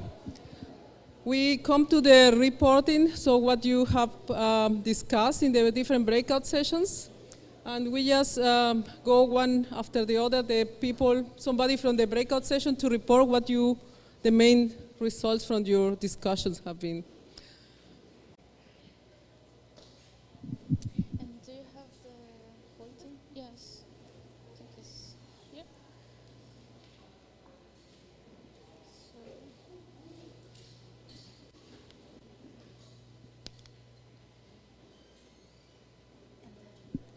And the pointer is this one? The pointer should be the front one. Or? Oops. No? Then the center. Ah, okay. Yes. Okay. Yeah. So, hi everyone. Hope you had a good cough break. And I'm going to start with the report of our breakout group session 1 in the carbon cycle that was led by Carlos Sierra. So yeah, so the idea of this breakout group was to discuss this idea that we started already in 2019 with the same breakout group, in trying to build a full carbon cycle budget for the Central Amazon or the ATTO region. And here it's an example of a publication from Mali et al. 2011, where they did basically what you want to do for the Central Amazon, but more in the East Amazon. So yeah, as you can see, it's basically a compilation of data on GPP, fluxes between different compartments, so foliage to wood, dead wood, fluxes from respiration, and so on, and the stocks of carbon. And we want to build a similar compartmental model in a way to address different potential research questions. These are just a few examples, including the topic that Carlos and I work mostly, which is the fate of photosynthetes in the carbon cycle, to estimate the transit time. But of course, there is room for a lot of research questions that would be more relevant for different research fields in the ATTO consortium. And basically the main objectives would be to first build the carbon budget. And of course, I would be particularly interested also in building a radiocarbon budget. So then we can relate a myriad of other questions to that. And this is a scheme of how this compartmental model would look like for the Central Amazon. So we have here 7 compartments, and of course, there is a bit of flexibility on how we could build this compartmental model, but it is a scheme that seems to work for the ATTO region, and as a first approach, we would stick to that. And basically what we need is to have the numbers for the different stocks of these compartments, and the flux back to the atmosphere, the GPP, and the flux between the compartments. So in our discussion, we divided basically in 4 steps. First, we got some updates on what people were doing now, which kind of data people were working on now. And we tried to identify some gaps to what we have and what we don't have for the compartmental model. We discussed also which kind of collaborations we could have among different groups, trying to fill these gaps. And finally, a synthesis that would lead to the final compartmental model for the Central Amazon. So in terms of updates, of course, the group was kind of split because there were the soil and water cycle group. So most of our updates are mostly above ground. And it seems that especially Daniel Maha and Flávia Durgante are working with wood, including new permanent plots in the ATTO site, and also in the foliage. We also discussed that there is a possibility to get the ecosystem respiration values and GPP from the tower measurements, similar to the work that Santiago Botia has been done. And we also got to know more literature values related to biomass and allometry studies for the Central Amazon sites, not necessarily ATTO, but sites that could also work for us, for example, the ZF2. In terms of gaps, it's clear that we have no estimates on the fluxes between the compartments. Of course, these are values that are a bit more tricky to get. We also raised the fact that our current sketch of a compartmental model doesn't include VOC fluxes, and actually that could be very interesting to include. Underlying processes have to be better understood in order to make sense on the fluxes between the compartments. We also would aim to try to include methane information to the carbon cycle, as there are a lot of people currently working with this kind of measurements of methane. And there is a gap in the sense of information or these numbers for different ecosystems. So most of the measurements occur in the plateau, and we acknowledge that it would make sense to have a different compartmental model of the carbon cycle for different ecosystems. For example, one for Capina, one for Terra Firme, and one for Campina Arana, and so on, or Igapós, and etc. But we would be constrained by the fact that we don't have enough information for all of them. So we could maybe try a first approach, trying to get everything together in one single model. Go. Okay, in terms of collaborations, I raised 3 main points that came out of our discussion. So the termites, we had this discussion that it would be interesting from Oscar Vega to include the VOCs from the termites, and we remember that HELA is measuring methane in termites, so that could give us a room for a very nice collaboration measuring both in the termites, and we could also think of including radiocarbon and other isotopes in these measurements in a way that we have a better strategy to room for synergy and combining information in one single sample.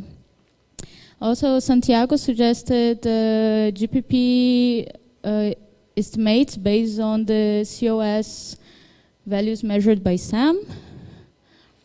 And I think we all agree that isotopes in water and different greenhouse gases and different plant materials would be very interesting for a lot of groups. And I think we could talk more about it, how to try to make this more a reality in all the samples that we've been collecting. So in the synthesis part, the idea then, that's a sketch of a plan, But we'd say that first basically Carlos and I, we are gathering all the information found already in the literature and by talking with people, and hopefully shared after the workshop, now that you're aware that we are looking for this data. And after we get that, we would sketch a diagram similar to the compartment I showed before, but including the numbers we have. Then we could all together reassess that and identify the missing processes in this model, go further in looking more data or different sources in the literature where we can find the values that are missing, especially in flux and stocks, and finally deciding strategies to measure samples to fill the remaining gaps. And the aim of this synthesis part would be then to have a joint paper, a review or synthesis paper where we can show a carbon budget for the Central Amazon and when possible, specifically for the ATTO. And here is just more or less a compilation of what I found, ready to fill this information. So everything that is green, it's like what I consider okay data to put numbers in these boxes. So for stocks and for respiration, especially.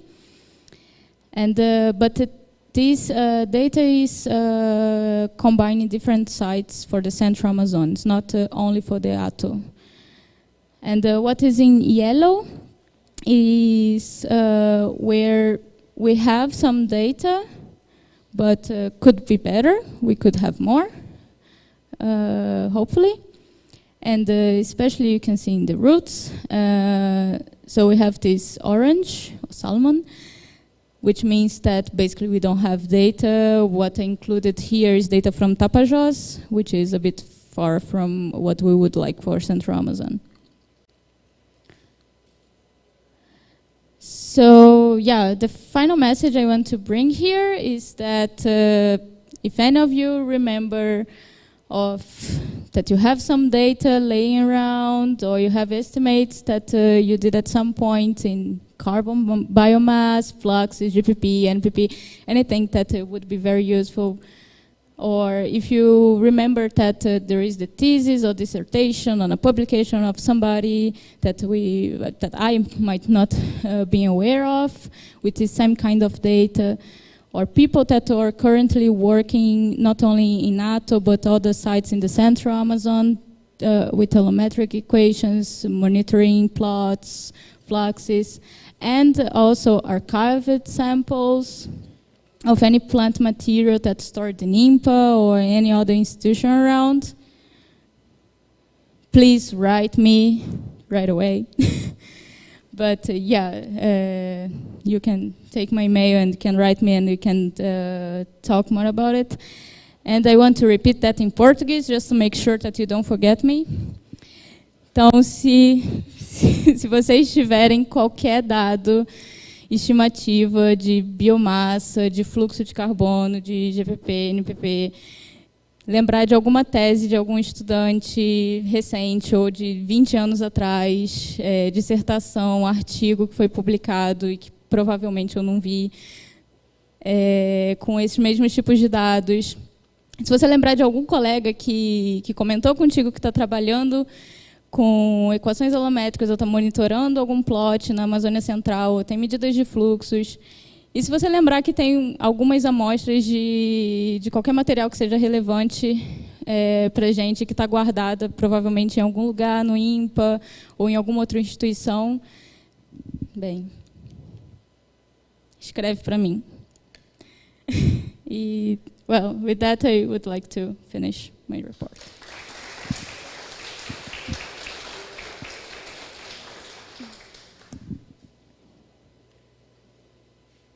Yeah, do you have any questions, comments? Do you remember any data now that I can write down? well, feel free to write me or reach me after the workshop too. Good. I guess I would like to have somebody from the other break session that was biodiversity in the air or something. Sibeli?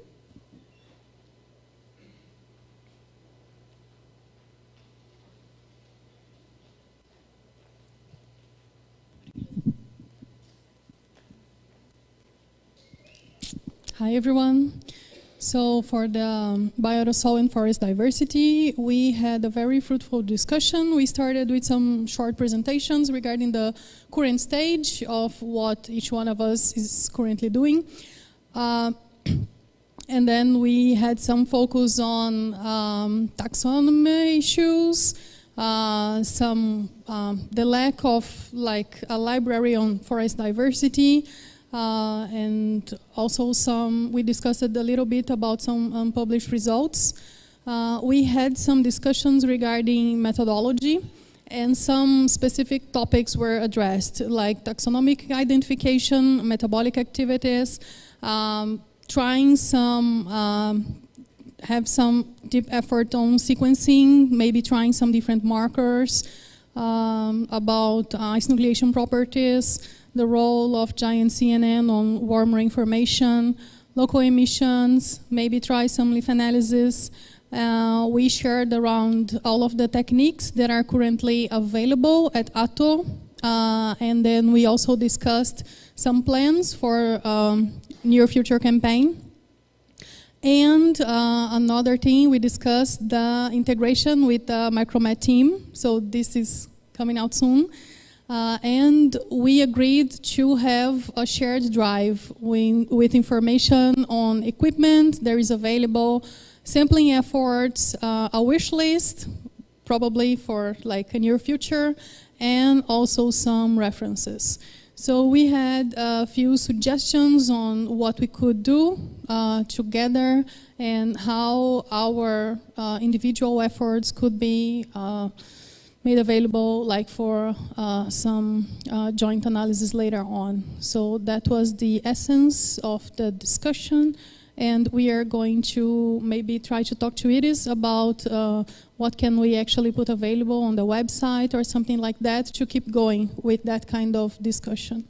So yeah, if you are interested in that, we are going to organize a mailing list for that group. So maybe this information will be available at the website. We are going to ask for that. So if you would like to join or receive the news, just feel free to include yourselves.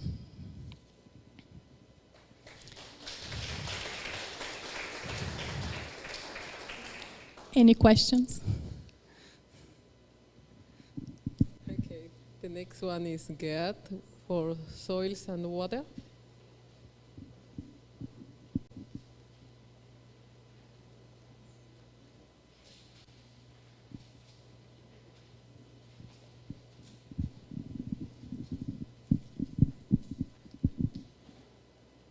So we were a pretty small group, not so many people, because we had the overlap with the carbon session, and this is of course a very shared thing. So we were starting a little bit which are the new projects which are running in the direction of soil or of water, and there's of course the project from Daniel, which has a lot of new sites where a lot of biomass-related measurements are done, but there's also the plan to go a little bit deeper in the soil. And we have the project from Komi, which does the water isotopes. And of course, there is a lot of ecosystem information missing. We then identified several needs where we have really lacks of information. And this was mainly for the water cycles, that there's no measurement of any throughfall. So we have precipitation data from the tower and from the freeland, but we don't know exactly how much is going into the forest. We have no real measurements on the runoff, so how much of the precipitation is not going to evapotranspiration, but is then running off into the small rivers. There is no wear or something which could be used. But we were talking also about the community measurements, that we could likely use these data to infer how much water is running off in the larger scale. Then we said we have no real measurements for groundwater. We have, the only thing we have is the well for the drinking water, which could be used likely with optical methods to check how much the groundwater level is changing. And Beto was also discussing if we should not have some new drillings to see how the water depth is. There are, I think, the piezometers from the Mauer group.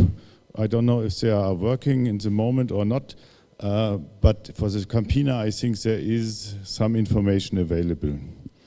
In general, we found, and we said what we need for the soil, and that a new initiative is needed to also characterize a little bit the distribution of different soil types in the whole system. And we discussed to have some master students between Beto and Daniel, which should work when they set up the new plots also to describe the soil a little bit better.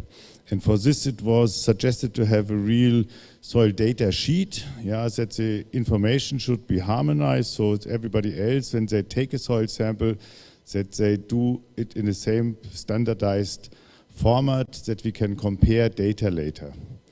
And like the other two groups, we also discussed a lot that we need a better collection of existing data. Of course, we have the database. It's easier to get new data in, but there are tons of old data, tons of old samples, and we have to bring somehow this information all together that they can be found. It's a waste of time as everybody runs around and us, like Ingrid showed now, spend a lot of time to get the information, but when Ingrid is gone, it's lost again.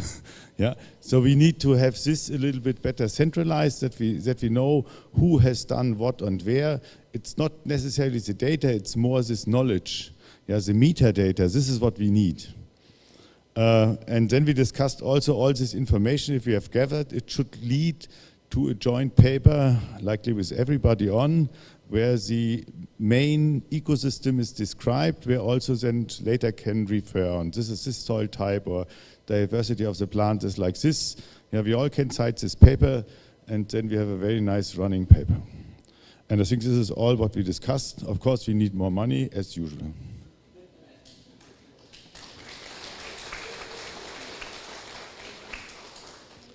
Do you have any questions? Comments, remarks, hopes? Should I really answer this question? There's never enough. Thank you. So those were the 3 breakout sessions from yesterday, and now we have for the breakout sessions today, aerosols group with Sebastian.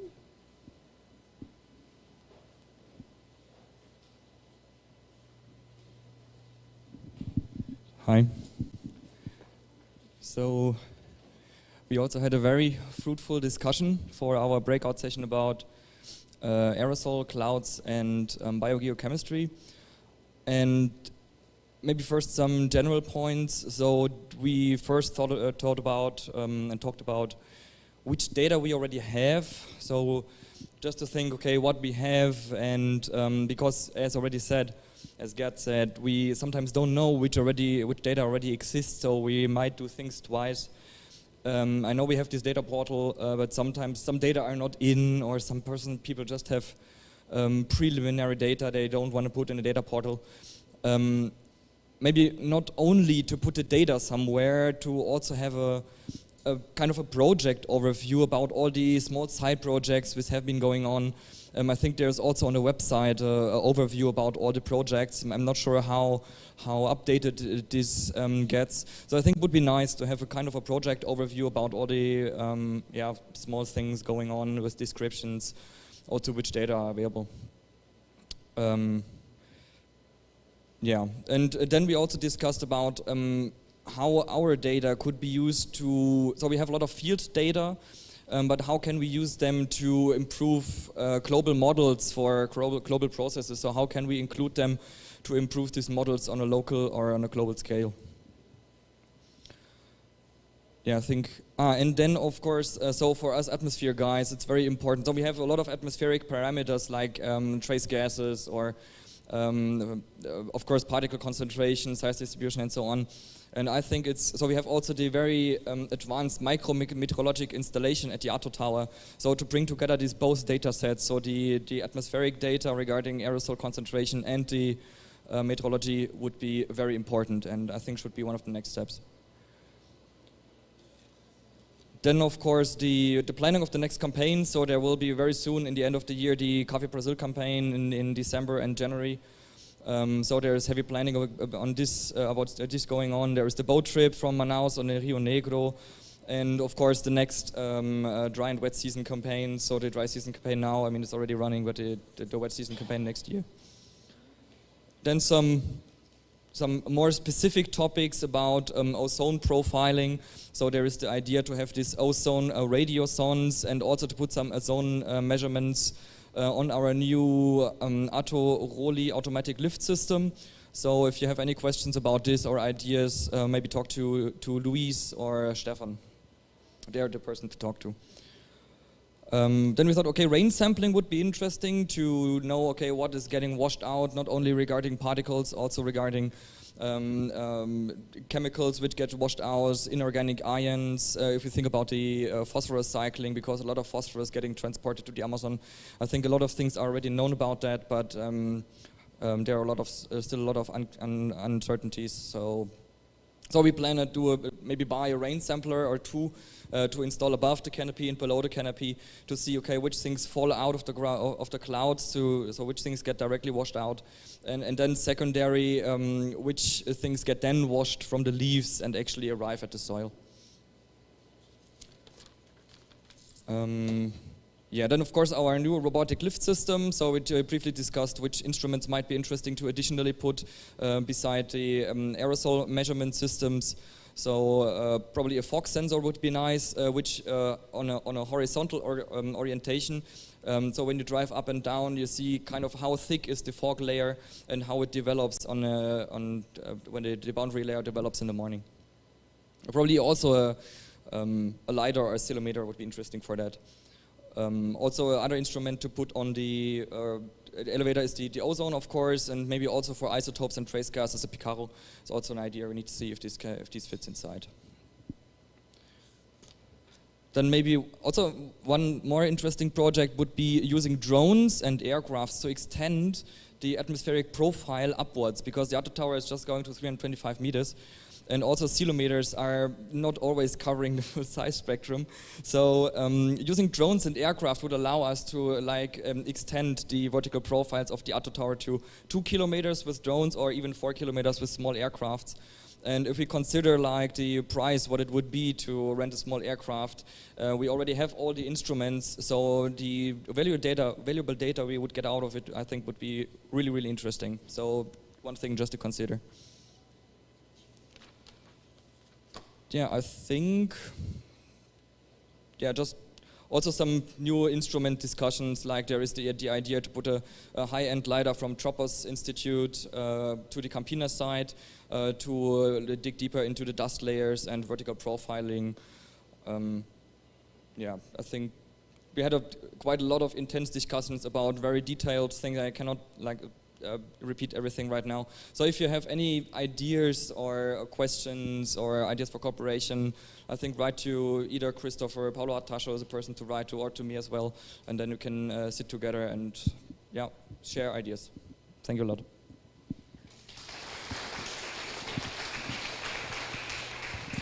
Thank you, Sebastian. The next group was the group with the methane and greenhouse gases.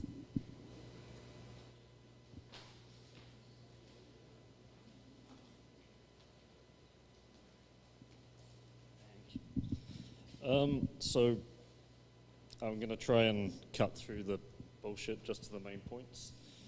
I think the main thing one of the main things that Carlos brought up was we need to develop a more holistic approach to understanding the methane cycle at our site, so we can connect the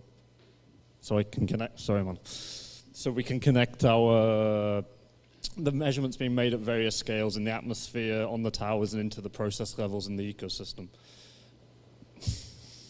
Always with a camera, man. And sort of the output from this, I think, was that we needed to develop a hierarchy of questions to be answered, to make a framework for this kind of work. We maybe didn't develop these questions in our breakout session, but it's something we need to think about. And also how to integrate our measurements we're making with each other. And there's obviously an important role for micromet here and various other things.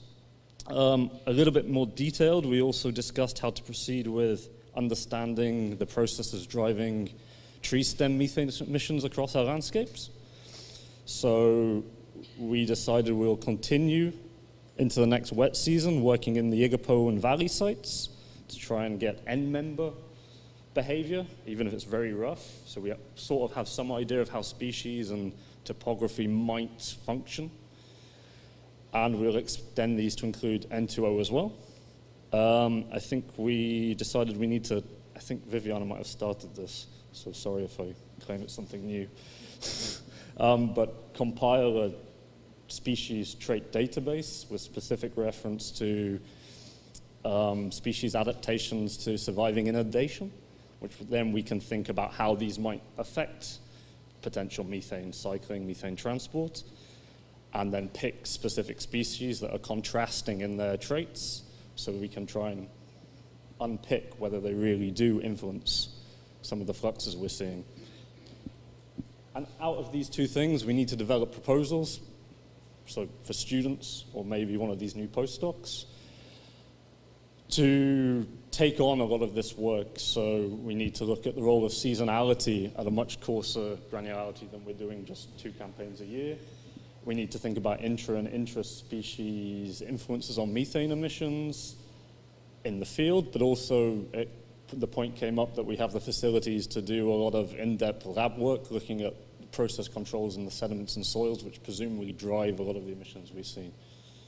And also, I think Florian mentioned the possibility of a greenhouse experiment, but with flooded saplings, which would be quite nice. If Heather has nothing to add.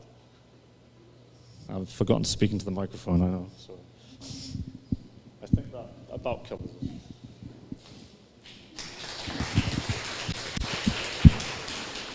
Thank you. The next ones are the sessions from the afternoon. Actually, we have Sibeli or Stefan wants to report on the school project.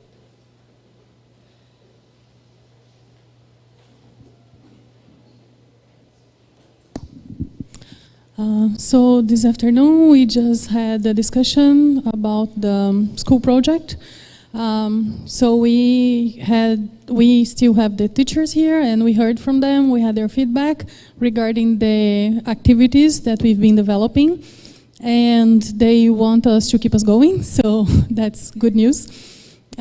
We tried to schedule the next ones and decide which format to go with.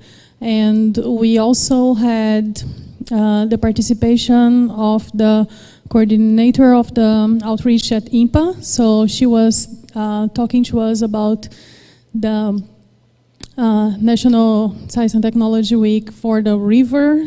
This is going to happen next November. It's right now scheduled to happen into 2 rivers in the Amazon region, and one of them is going to be the Watuman.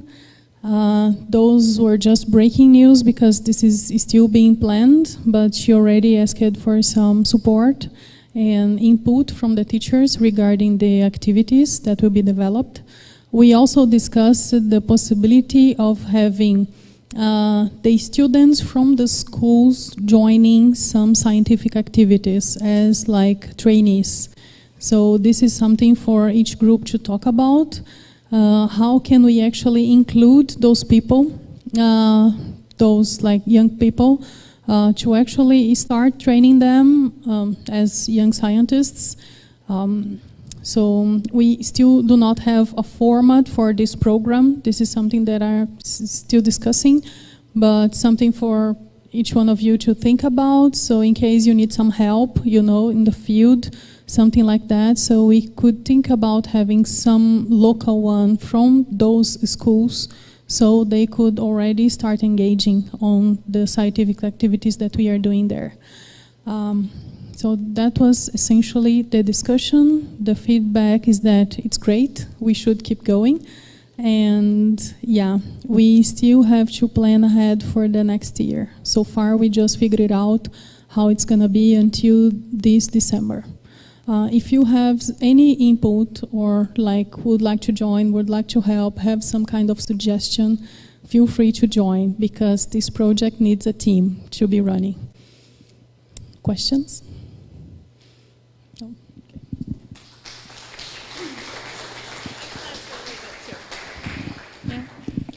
No, yeah, sorry, after the applause. But yeah, about this part of the training research with the school students, do you think there is room to have something like a PROVOC, like a Programa de Vocação Científica, which is similar to the Iniciação Científica with them? So we just had this kind of news. This is something that we are thinking about having actually an established program for that. And to select based on the interest, this kind of stuff. So that's essentially the main idea right now. So that's kind of, the next step to go for it. Do you need help? How many students do you want? Okay. Okay, thank you, Sibeli. And I think here was not to ask for questions, it was to ask for volunteers. Okay, so the last one is about the safety and code of conduct.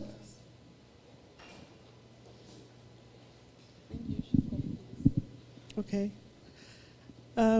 So I guess the good news is we had a very large group, so we had to bring more chairs into the room. So a lot of people are interested in these topics and take them to heart. That's a great thing. We spend most of our time talking more about the physical safety side of things, and only at the very end got to the more uncomfortable part. So our discussion was not maybe as complete as it could be, but I think the action items that we came up with were to, one of the first things we can do is get the information that's already been put together by the Minds group and post, where it's posted in a place where not everybody knows where it is. We have some volunteers to translate to Portuguese, and we'll work with Iris, I guess, to see how to get things out. But the idea is that before anybody is allowed to go to ATTO, they would need to have read these documents and sign a piece of paper that says, I read the documents, so here's the information that I needed to know.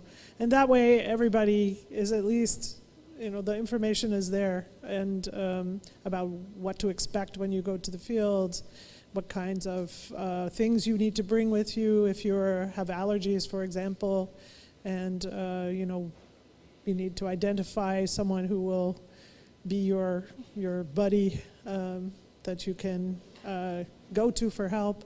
So I think all these things, we can write down and do that. And then we also will be working on this code of conduct. I think everybody thinks it's important. And that would also be another thing for everybody to sign, that acknowledge before they can even plan a trip to ATTO. So the idea is that, the information is there to read. There are people you can ask.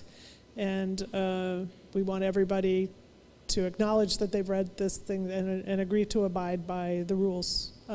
So what we want is, once we have drafts of all these things, we want everybody to take a look and comment, especially the people who are in the field more and have more information on what the reality is and how things really work. So, so look for some place where the documents will be, where you can comment, and we look forward to everybody's participation. So I think that's it. Anybody can add who wants? That's okay. All right.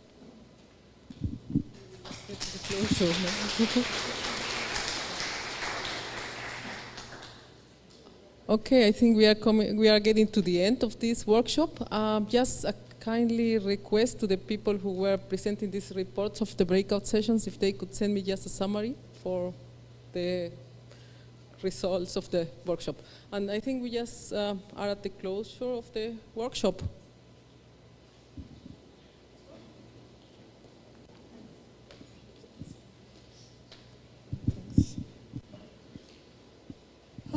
Okay, it's just us between you and beer, I guess. Yeah, we are standing in the middle. Yeah, so let's be short. Yeah.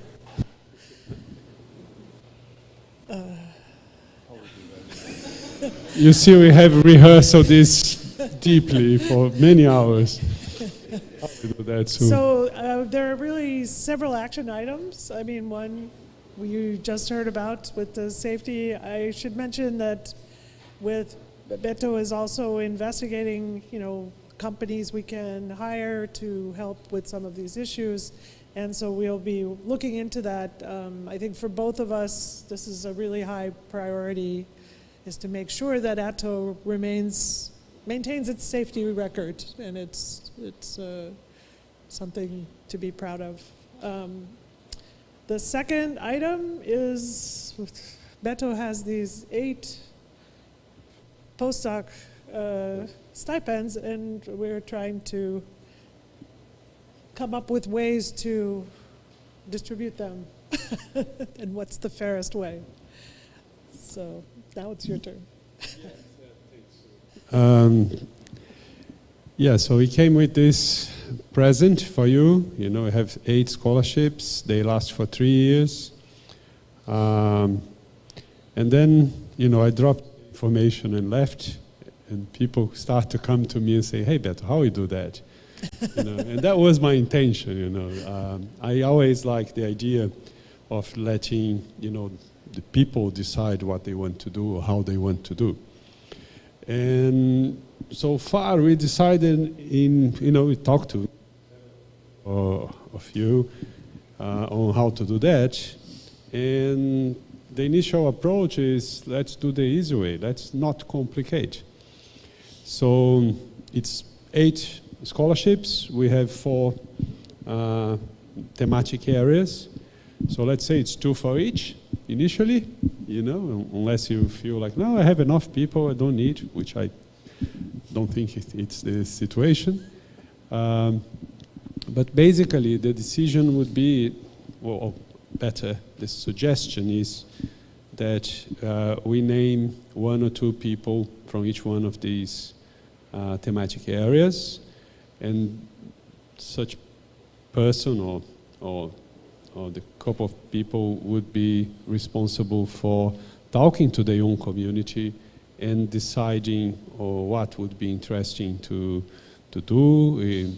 For instance, one thing that has come up and I think makes a lot of sense is there anyone that has just finished a PhD or that has ended a first postdoc and wants to, it's a good candidate. Do we have anyone in hand that is like that? Take the opportunity, go for it. If you don't, if you feel that would be beneficial to make a call, to advertise the positions and see what come up, be my guest, do that. So try to decide within your own group what is interesting, what are the main ideas, what is interesting to do. And let's move forward with this, so no complications. If complications arise, please bring the complications to Sue and I, and we will discuss this in the SSC. But I prefer to imagine that everybody will just talk, find priorities, and define what would be nice to do with such scholarships. Would you like to add anything, Sue? No, I think that's clear. Yeah. It's not clear, but you'll make it clear. Yeah, it's for you to decide, I think. We came with some names to suggest, to lead the process, and that would be for the Micromet would be Cleo, who is actually already talking to the Micromet community about that. For aerosols and clouds would be Luis Machado, who apparently already has a name, and then you guys decide what you want to do. And for the greenhouse gases, we would like to ask from 3 people that we look at that, and we would like to ask you to volunteer, or 1 or 2 of you. So maybe Hela, Sun, and Santiago could, between them, make a committee and volunteer to deal with that. One thing that it's worth to say,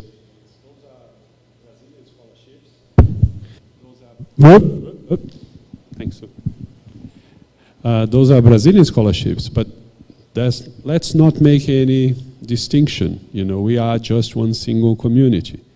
Okay, so I'm perfectly happy, that we go this way. There is no need for any distinctions between us. I think if this any time happen in this project, this belongs to the past. Let's move forward together. All right, so some people ask me that. That's why I'm giving these words for you. And for what did we decide for the ecosystem processes? That is actually where we belong. You hand it back to me. That was the one that was the most difficult because they're kind of large and scattered. But I think I'm thinking that Jochen Schangert could work on this. Maybe some of the greenhouse gases, there'll be some overlap. And then, what else did we decide? What else did we decide? Danielle Mara, I think. Anyway, we can discuss, yeah. But the idea is that these people are working together with the rest of the people in the community, not just picking someone themselves, unless, yeah. So but we wanted people who are connected to the community. Okay. I guess because we just briefly discussed this, and perhaps it would be nice that whoever who is leading this in the ecology, in the ecosystem thematic area, should be talking to the community, and so please, if you want to volunteer to do that, would be very welcome. And, we also would like to be involved because, that's what we do. And can't forget the soils. No, don't do that. Would be a mistake. So, any questions about the scholarships or this division of labor or this suggestion, comments, ways to do it better? That's just a suggestion from us. So please, that's something that the community has to decide on. But I think for each candidate that gets put forward, there should be a CV, a description, why this person's being selected. Just short, just so we can have some information. Yeah. Do we have a deadline for submitting names? The scholarships are available now. Yeah. They are available now. So usually, I think you need to submit before the 15th to receive in the next month. Yeah, but that's all. Okay, that's all. So I think every month we are not using the scholarships, the money is piling up there and not being used, but eventually it will be used. Or we can, anyway, yeah. So it's available now.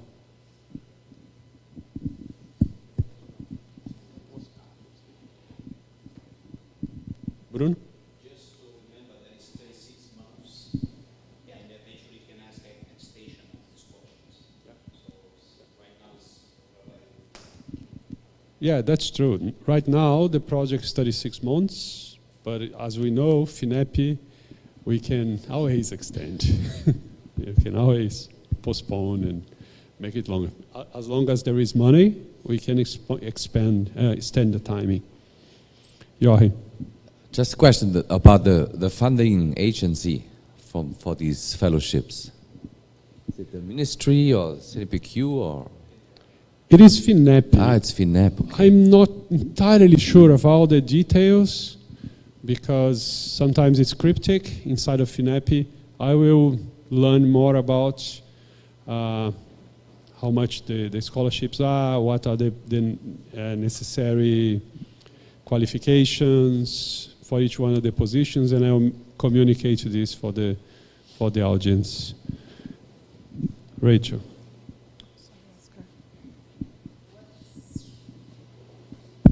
What's the value of the scholarship monthly payments? Right. There is two types of scholarships. One is 5,200. The other one, I think, is 4,100. But I'm not entirely sure. This is what I added to the project. But I'm not entirely sure if this is what will be there in the end, because the project has just been contracted with FINEP, like a few weeks. So I need to know a little bit more, and then I will pass the information on. But I think what I put in there is this: 36 months. Of course, it can be like, I get this brilliant postdoc here, but after 1 year he says, no, Professor Beto, I got a permanent position in Hawaii. We can call another person, you know. It's not fixed to one person, 36 months. It can be moved around. It's flexible. One question. Hawaii, yes. There is a process for fill the form or some letters, recommendations, something like that? It's what Sue was saying. I think we need to have a 2-page project saying, okay, this is what this person is doing.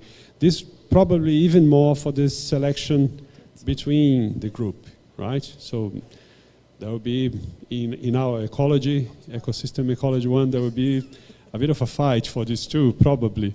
And we need to decide. So we probably will need a small project, 2-page with a CV, so saying why this is important. This will also back me up to submit it to FINEP, I assume. But I have never submitted a scholarship to FINEP before. You know, we didn't have any scholarships in the FINEP one when I started in ATTO. So I'm also not entirely sure about the process. But what I know is those scholarships, they are in the FINEP system. All I have to do is go there and fill it up with the name, and then the person will be hired. And so not totally sure. Any other questions? No? Okay. Good, thanks. I think all that's left is for us to close.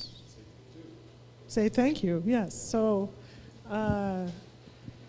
primeiro, muito obrigado que os professores aqui que sentaram aqui ouvindo o nosso projeto, as coisas do nosso projeto em inglês. Desculpa, cara. Mas estamos muito felizes que vocês acompanharam nós hoje e estamos muito entusiasmados para continuar. So I was just thanking the teachers for coming all this way to be here with us today. And then, as usual, there are people who are doing really a lot of work to make any workshop like this actually happen. So we wanted to say a little thank you with a very small gift from the duty-free shop in Germany. So of course, the first is Bruno Takeshi. Bruno is... Please, Bruno, come here.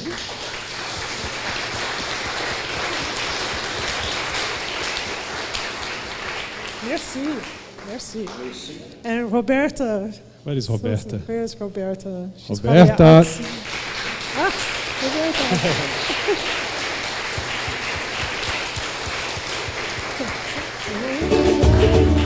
Remember to share with your friends, okay? Where is Sibeli? We're preparing everything. Sibeli, Sibeli. get your chocolate. Yeah.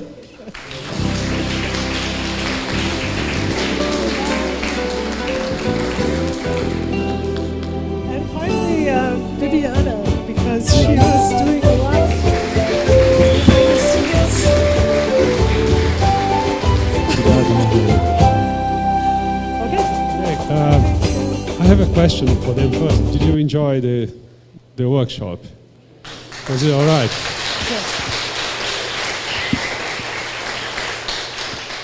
So I have a confession to make. I have nothing to do with this. These people organized it all themselves. And so all the credit, please, is for them. Yeah. And Same Sue, for me. of course. Yeah. No. So thank you very much for you, and really appreciate it. So everybody's a unique moment that we can get together all the community and share our experience.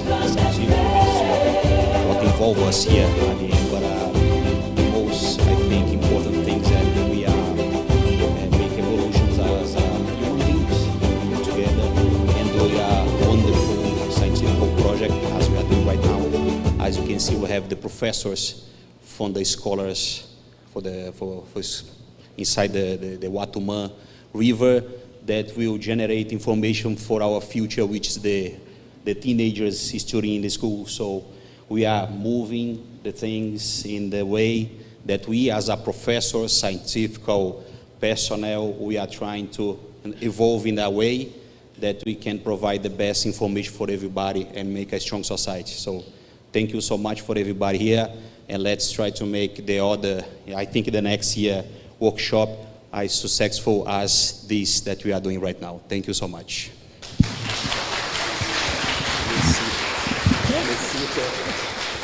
Yeah, and thank you as well, because you made the workshop. Yeah. So thank you for your participation. Thank you for coming. Next year, when people hopefully will be less afraid of COVID, come and bring more people with you. So let's make it always better. And thank you. Yes, thanks. Thank you very much. So I guess that's it. For people who are going tomorrow I don't know if it's the right time, but maybe it's a good time to announce what to do for people who go to ATTO tomorrow. So people, we are departing tomorrow at 6. We have a kind of limitation in the number of the boats. At the end we have 5, but now we just have 3. So you need to make some kind of approach to go with people that have some scientific proposal right now in the field. We know several people are going to spend the week over there, but some others come 3-4 years ago and try to visit to see the progress of the site. So we have a list, I think at the end with 21 persons going, and all the others 3 or 4 is about our personnel going to give support. So anybody that have some kind of questions, please come to me into the beer in the show that we have soon with the guy here inside. And everybody come to ask me some details about it, okay? 6 a.m. from where? Here in Impa. But where? Impa is big. LBA. Portaria. The main one, André Araújo ou outra? André Araújo. The portaria between the campus 1 and campus 2. So the main one there, in the side street on the other, André Araújo, sorry. Yeah, okay. Rua Bem TV. The Bem TV Street. Okay. Okay. Is the portaria that most of you are waiting for Uber? So just 6 o'clock from there. You see a bus there, yeah. If you don't see a bus, if you don't see Bruno, you are in the wrong place. Yeah. That's it. That's it. So now there is beer, there will be music, and please don't let us stop you for going to grab your beer. Thank you very much for being here. Good.